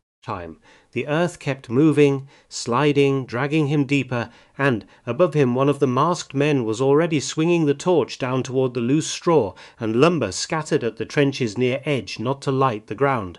For Odessa understood in the single frozen second it took her to see it, but to light the wagon, the tools, everything they'd need to finish this work at all. She did not remember deciding to move, only remembered moving. She hit the torchbearer first, full weight, and put him down hard enough that the torch went spinning dark into the dirt, unlit, and didn't stop to see whether he stayed down, went straight into the cut instead. Ground, still sliding, still unstable, and got both hands under the mass pinning Cyrus, and heaved the way she had once before, the way 32 years of a world calling her wrong had never once prepared her to understand as anything but a burden. It came away. 4. Not in the single clean wrench of the first collapse. This ground fought her, wet and shifting and determined to keep dragging Cyrus under, but it came away. Inch by inch, her boots planted deep in loosened earth that wanted to take her down alongside him, her whole body braced against a weight that would have taken 3 ordinary men working together to shift in time. "Pull him," she said, through her teeth, to Gideon, who was already there, already hauling Cyrus's shoulders, clear the moment the earth gave enough space to do it. 4. Behind her she heard the fight Amos and Tobias against the 2 remaining men, brief and ugly and over faster than she'd have expected, brush country men who worked with their hands every day of their lives against hired muscle that had clearly expected an easier evening than the one it got. 4. One of the masked men went down under a shovel swung flat and hard. The other, seeing the numbers turn against him, broke for his horse and didn't look back, and the torchbearer, groaning, found his feet just long enough to do the same. For it was over inside a minute. Felt, to everyone standing in the wrecked half of the trench afterward, considerably longer than that. Prairie lay in the dirt, breathing hard, alive, his leg badly bruised but whole, staring up at Odessa with an expression she had seen only once before, the same raw, unguarded look from the day she'd pulled him clear of the Lone Stake's own collapse. "For you did that with your bare hands," he said. Not a question, just the fact of it, said out loud like he needed to hear it said to fully believe he'd seen it. Ground was loose, Odessa said, because that was the easiest true thing to say, standing there, shaking now that the moment had passed, and left her body to catch up with what it had just done. Ground was loose the first time too, Cyrus said, and the second. For I've near been buried alive twice in 2 weeks, ma'am, and both times it was you standing over me after, not because anybody expected it of you, but because you were simply the strongest thing standing close enough to matter." Something in his face had gone entirely open now. All the old wariness burned out of it. Whole counties spent your whole life treating what you can do like it's something shameful to be looked past politely. I'll never look past it again. Not as long as I live. Prudence Bragg, watching from her porch through the whole of it, crutch clutched tight, said nothing at all for a long moment. "I understand now," she said finally, quiet. "When Odessa came to check that the commotion hadn't frightened her past bearing, why my brother's rule frightens him so. 4. A man who's watched what happens when the world decides who's capable of what. Before anybody's given the chance to prove otherwise, he'd want a rule hard enough that nobody's judgment could bend it wrong again." Looked at Odessa a long moment, something clear-eyed and grateful in her face. "I don't imagine you'll want thanking for tonight. I'll give it anyway, and you'll simply have to bear it, same as you bore everything else." For they finished the trench before dawn, the north wall reset and rebraced twice over, Amos refusing to leave until he'd tested every timber with his full weight the way he had after the first collapse, and by the time the sky began, very faintly, to grey, Prudence Bragg's vat stood complete, not tested yet, not cured, but whole, the shape of salvation sitting solid in ground that had held nothing but neglect for longer than anybody but Prudence herself could say. 4. They rode home in silence, all of them past speech, all of them carrying the particular weight of a night that had asked more of them than any of the 11 days before it combined. Odessa's hands had not stopped trembling, not from fear. Fear, she found, riding home in the grey light, had come and gone too fast to properly land, but from something else entirely. Something that felt, examined honestly in the exhausted hour before a Texas dawn, considerably closer to pride than she had ever once let herself feel about the size and strength of her own body in 32 years of living inside it. For Wendell Crane received the inspector at his own office in the county seat on the 13th day, which was not, strictly, a meeting either man would have described afterward as friendly, though only one of them would have admitted that plainly. "You've been thorough this circuit," Crane said, pleasant, pouring 2 glasses of something amber he didn't trouble to explain. "The Calloway place, in particular. I'd have thought you'd have written that outfit off by now." "They built it," Bragg said, "flat." He did not take the glass. "Built it well. I'll pass it, same as I'd pass any vat built to specification. 11 days. Strangers. On no wages paid, from what I hear." Crane turned the untouched second glass slowly on the desk between them, watching the light catch it. "Doesn't strike you as worth a second look, should it? A vat rushed is a vat with corners cut somewhere. That's simple arithmetic, Inspector. Then I measured it wrong twice over, and you're welcome to send your own man to measure it a 3rd time." Bragg's voice hadn't warmed an inch. "I don't grade a man's work by the speed of his hands, Mr. Crane. For I grade it by the depth of his trench and the strength of his mix. Both held, of course." Crane set the untouched glass down. "Though I wonder if a closer inspection might turn up something. A vat built in 11 days by strangers on a rush timeline. For a man in your position could find a flaw in that if he looked hard enough. Depth an inch short here, a wall not quite cured through there. Or nobody would fault you for being careful." Bragg went very still. "You're asking me to fail her. I'm asking you to be thorough," Crane said. "There's a difference. There's a note coming due on that outfit, the same morning as your inspection, Inspector. Should the vat somehow fail to pass, the note calls in regardless the land reverts before she's ever forced to sell a single head unsold. Cleaner that way, for everyone. For you." "For everyone," Crane said again, mild as milk, and something under the mildness now that had teeth in it. "I've been a generous patron of this county's affairs for a long while, Inspector Bragg, your office included. For it would be a shame to see that generosity find a less accommodating recipient next election cycle." The room went very quiet. "Threatening my post. I'm reminding you who funds the roads your buggy travels," Crane said. "Nothing more." Hollis Bragg stood, set his hat back on his head, slow, deliberate. "I've spent 30 years building one thing in this county, Mr. Crane," he said, "my word. For it's the only thing I own outright. that a man like you can't put a note against. I'll pass what deserves passing and fail what deserves failing, and if that costs me my post, I'll walk away from it with the one thing you'll never once manage to buy off me." He walked to the door, dropped, hand on the frame. "I'd think carefully, sir, about how many more conversations like this one you want on record. I've a memory considerably longer than my patience." He left without touching the glass. The dipping began at first light on the 14th day, 1900 head moving in a long orderly line through a vat, deep enough, long enough, mixed to a strength that held true against every test Amos had run on it, twice over the final night.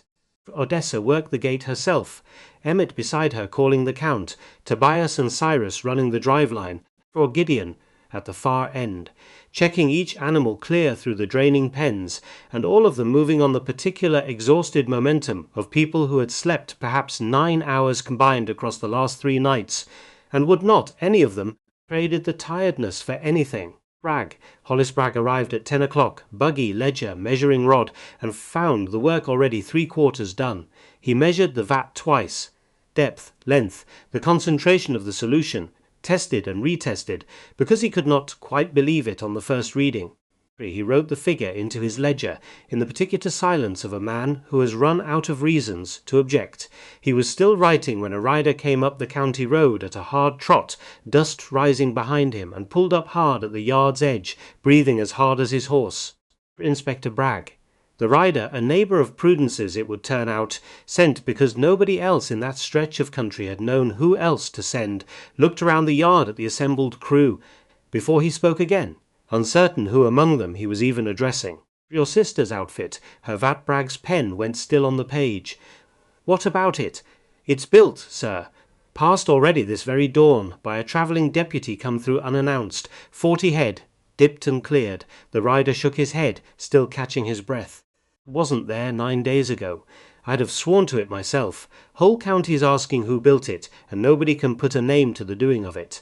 Hollis Bragg set down his pen very carefully. He looked around the yard at Odessa, dirt to her elbows, same as everyone else. Or at Gideon, cement still grey on his hands from the final morning's touch-up work on the draining pens.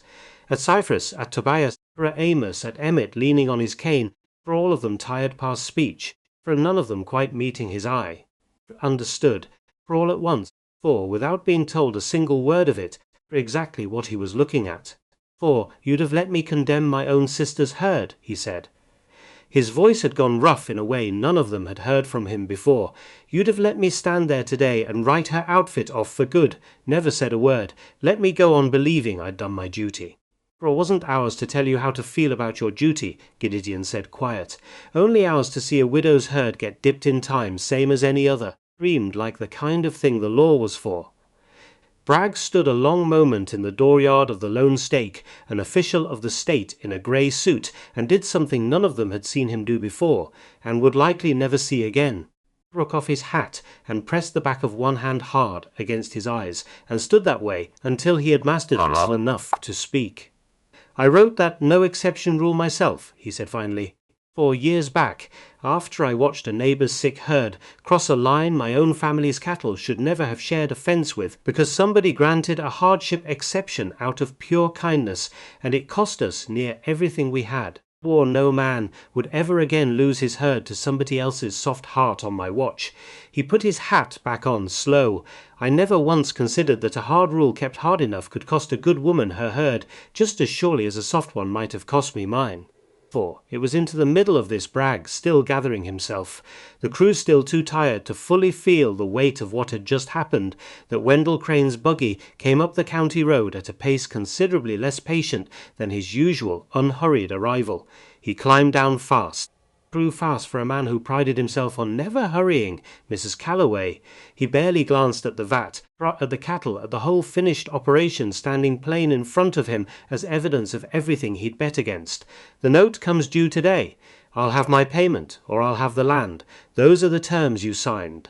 "The terms my husband signed," Odessa said. "Terms you moved yourself, this same week, once you learned I meant to build instead of sell." "A creditor's right, ma'am. Nothing more." "A creditor's right," Gideon said, stepping forward, "doesn't extend to bribing a hired hand into sabotage." Prober doesn't extend to threatening a man's father's livelihood to force his hand, doesn't extend, near as I understand the law, to attempting to pressure a sitting inspector into a false failure, either.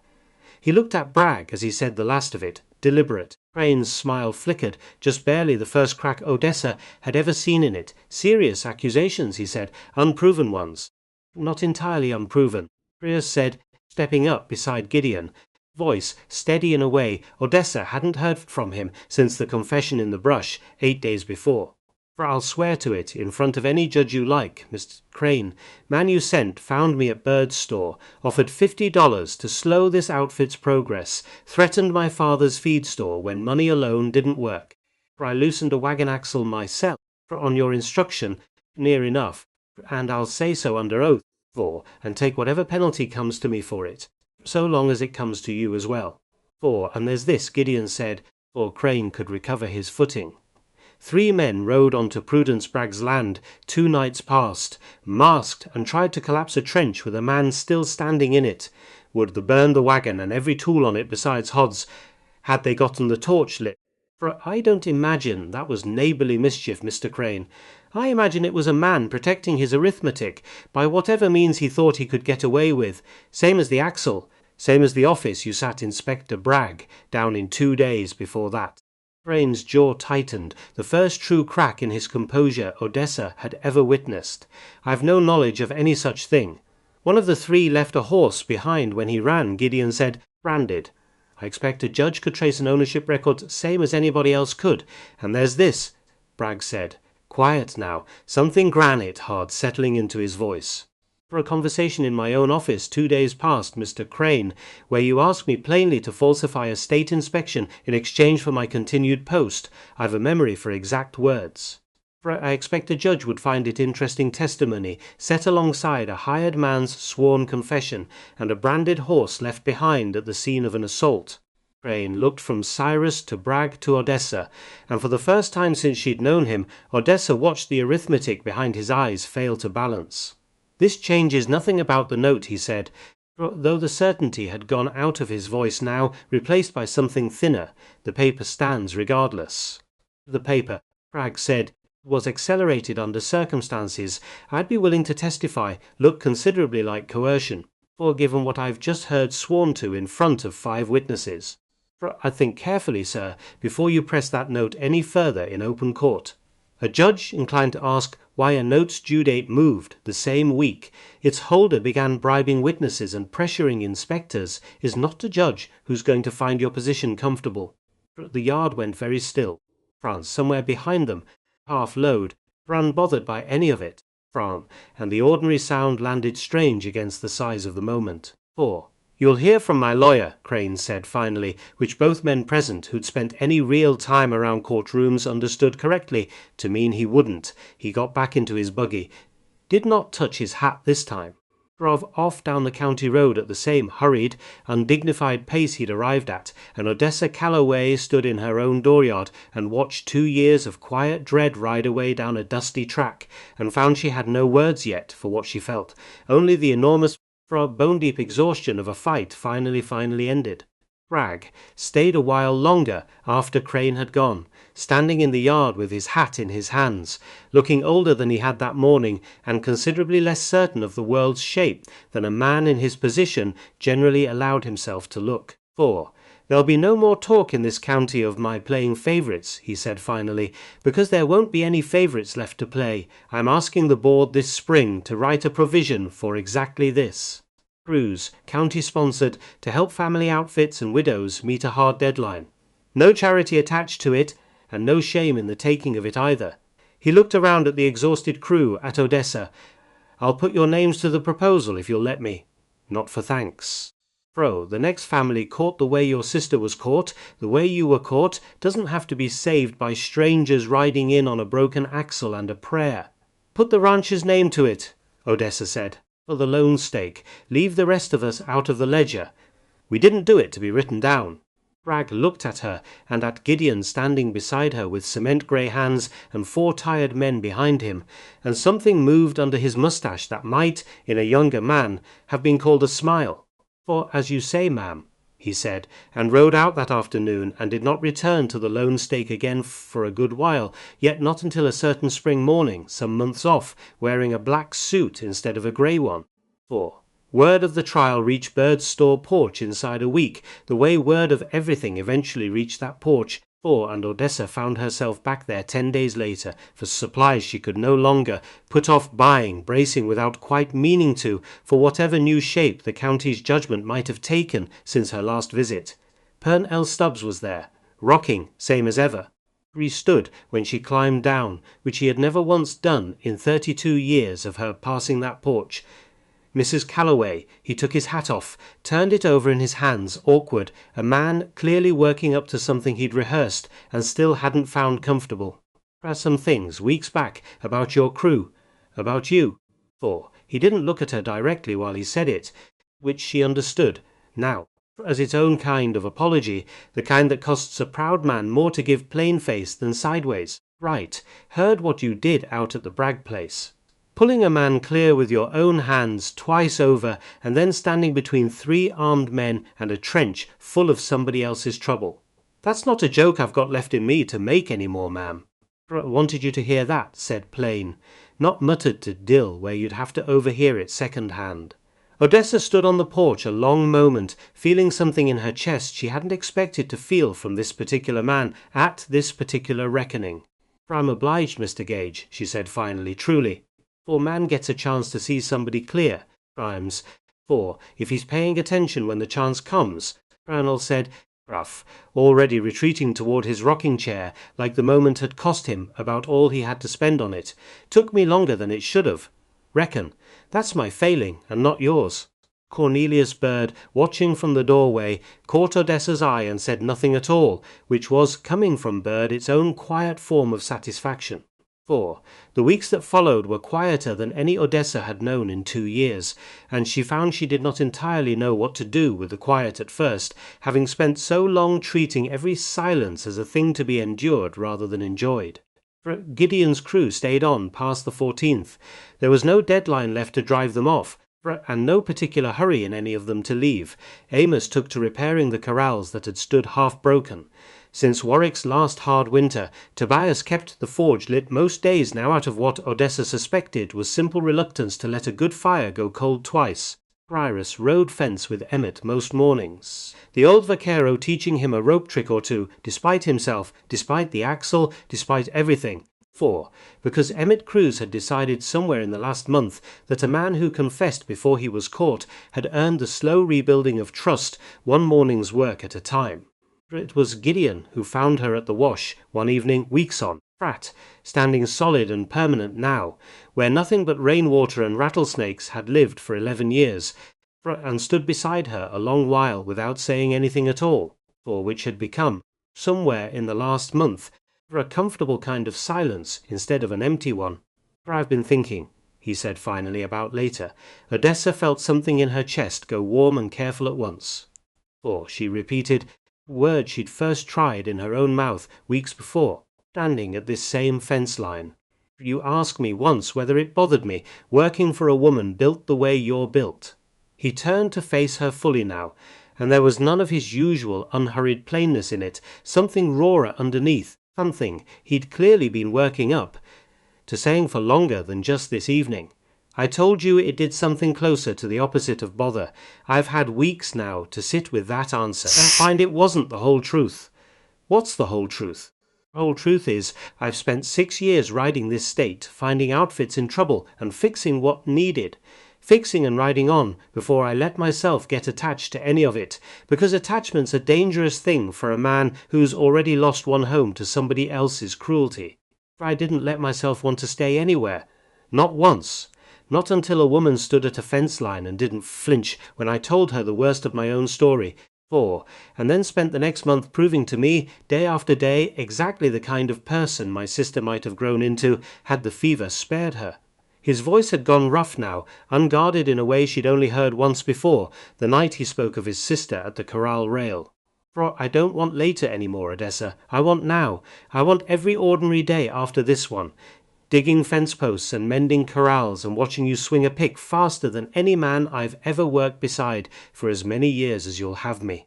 For Odessa Calloway, who had buried one husband and told herself for 2 long winters that a woman her size got one man in a lifetime, who looked at her plain if she was lucky, and had already spent hers, stood at the edge of a vat that hadn't existed 2 months before, for in a life that looked nothing like the one she'd braced herself to live alone, and found her throat too tight for a long moment to answer at all. Because this was the part she hadn't practiced. 2 years of practicing grief, 2 years of practicing being managed alone, being looked past, being talked about sideways on a porch that had only just this month learned to talk about her different folk. She had a whole catalogue of practiced responses for loneliness. Had none at all, it turned out, for this, until she realized that was exactly the point, that a person didn't practice for the good thing, for only braced against the bad one, for over and over, so long that when the good thing finally arrived, found no ready words waiting, for only a woman standing very still at a fence line with her heart going too fast to keep pace with her own mouth, which was, she supposed, its own kind of answer if he was patient enough to read it plain. "I've been building fences with you a month now, Gideon Rourke," she managed finally, "and you've never once needed me to a thing plain before you understood it anyway." "I expect you already know my answer. I'd like to hear it regardless," he said, something almost like a smile breaking through the rawness now. "A man likes to hear a good thing said plain, once in a while, same as anything else." "Yes," Odessa said. "Yes then, plain as I know how to say it. They were married that spring under the Ramada, the same Ramada where she'd fed 4 strangers their first supper on this ranch, brow strung with wildflowers. Tobias had ridden out at dawn to gather, because he'd overheard weeks before that Odessa had once mentioned missing the bluebonnets that used to grow thick along the wash before the drought years thinned them out. Cornelius Bird came and stood witness, and brought a length of good blue calico as a gift that made Odessa's throat go tight for reasons she never fully explained to anybody but Emmett, who understood without being told. Bragg came too, in a black suit instead of a grey one, and stood at the back of the small gathered crowd with his hat in his hands, and did not say much, but stayed the whole ceremony through, which everyone present understood to be its own kind of testimony. Prudence Bragg came, driven the 20 miles by a neighbour who'd started making the trip regularly now that there was a reason worth the driving, and sat near the front in a chair someone had carried out special for her bad leg, and cried through most of it unashamed, the particular unashamed crying of a woman who has learned, recently and thoroughly, what it means to matter to people who owe her nothing. For Amos stood up with Gideon. Cyrus and Tobias stood together near the back, both of them, Odessa noticed, wearing shirts considerably finer than anything she'd seen either one own before, and she suspected, rightly, that Amos had had a hand in that, for Emmett Cruz walked her the short distance from the house to the Ramada himself, refusing every offer of help along the way, despite his knees, because he had decided, he told her plainly beforehand, that some walks a man made on his own 2 feet or not at all, and this was going to be one of them. "Warwick'd have liked him," Emmett said, low, just before they reached the gathered crowd. "I've thought on it a good while now, and I believe that's the truest thing I can tell you. He'd have liked him fine, for I believe that too," Odessa said, and found, saying it, that she believed it entirely, without the old ache that usually rode alongside any thought of Warwick these days, just the plain, uncomplicated truth of it. 2 good men, 4 in 2 different seasons of the same life, both of them capable of looking at her and seeing exactly what was there, instead of what the world had trained itself to expect. The ceremony itself was short, the way brush country weddings mostly were. A travelling preacher who'd been glad enough of the work and the meal after, a handful of words spoken plain under a ramada, strung with bluebonnets going slightly limp in the afternoon heat, and Gideon's voice, when he said his own vows, steadier than she'd ever once heard it, though his hands, she noticed, holding hers, were not quite steady at all. "I've spent 6 years telling myself I didn't need a home," he said, "only work worth doing, and a road that kept me moving before I could get attached to anywhere long enough to lose it again. For I was wrong about that, same as I've been wrong about a good many things a stubborn man takes his time coming around on. I don't want the road any more, Odessa. For I want this Ramada, and this wash, and this particular impossible, extraordinary woman who never once, not for a single hour since I rode up to that fence line, made me feel like loving her cost me anything at all. For there was not a dry eye under that Ramada by the time the preacher pronounced them married, not even Emitz's, though the old vaquero would deny it fiercely for years afterward to anybody fool enough to bring it up. For they danced after once, slow, to nothing but Tobias humming something half-remembered from his own mother's day, and Cyrus keeping rough time on an overturned washtub, and Odessa Calloway, who had stood at the edge of a barn dance floor at 16 years old, and watched every other girl get asked and asked again, while she stood alone in her good blue dress, danced in her own dooryard, as the tallest woman for 100 miles in any direction, held steady and easy and entirely unremarkably in the arms of a man who had never once, in all their months of knowing each other, made her feel like the holding cost him anything either. For the lone stake by that summer bore little resemblance to the outfit it had been the year before. For where there had been one worn corral, there were three now, square and sound, work, standing solid against whatever weather came. Where there had been a dry wash, holding nothing but rainwater and rattlesnakes, there was a working vat that two neighbouring outfits paid a small fee to use each season at Gideon's insistence. The work would never sit idle, and so no other family in that stretch of brush country would ever again have to face a hard deadline entirely alone. Prairie stayed on full time, his father's feed store back home finally clear of the debt Crane had once used against him, Bragg's testimony, alongside Cyrus's own sworn confession, and the matter of a certain branded horse having done considerable damage to more than one of Crane's outstanding schemes. Once a judge in the county seat finally got a full accounting of them. Crane himself sold off most of his remaining notes within the year, and left the county altogether, which nobody troubled themselves to miss. Prudence Bragg's own outfit grew slow and steady in the years after, her brother visiting most weeks now, instead of a handful of times a year, and the 20 miles between her place and the lone stake wore down, over time, something closer to a well-travelled road than a hard ride undertaken once in desperation. Prue and Odessa wrote each other through the winters. For when the brush country roads went too soft for easy visiting, two women who had each spent long years being managed by a world that decided their capability for them, finding in each other the particular relief of never once having to explain themselves twice. For Odessa kept the sign. It hung inside the rancher's house door for years after, weathered, the charcoal lettering gone soft at the edges. Help wanted, Lone Stake Ranch, state deadline, ask for Mrs. Calloway. When a young cousin of Cyrus's asked her once, years on, why she'd never taken it down, she told him it wasn't a sign asking for help anymore. It was a sign reminding her that help had come, that the asking had been the hardest part of her whole life, for harder than the digging, harder than the deadline, harder even than 32 years of a world too narrow to hold her comfortably. And that the answering, when it finally came, had turned out to be the easy part all along. She thought, times, of her mother's hands, not near reaching around her, for holding her anyway. For he didn't make you wrong, baby, he made the world too narrow. For it had taken her the better part of 2 decades to believe that fully one branding, one courtship, one marriage, one long grief, and finally one broken axle and a night of digging under a sliver of moon, to prove it true beyond any doubting. The world had been narrow, not her, never her, only the world, slow to widen and widened anyway, in the end by strangers willing to answer a sign instead of walk past it. 4 of you, she was fond of saying, telling the story afterward to whoever would sit still long enough to hear it, the way she'd first said it, standing amazed in her own dooryard. 5. Counting me, Gideon would answer, every time, the same plain way he'd answered it the first time, and reach for her hand across whatever table they happened to be sitting at, and that, she'd tell whoever was listening, was as close to the whole story as anybody needed.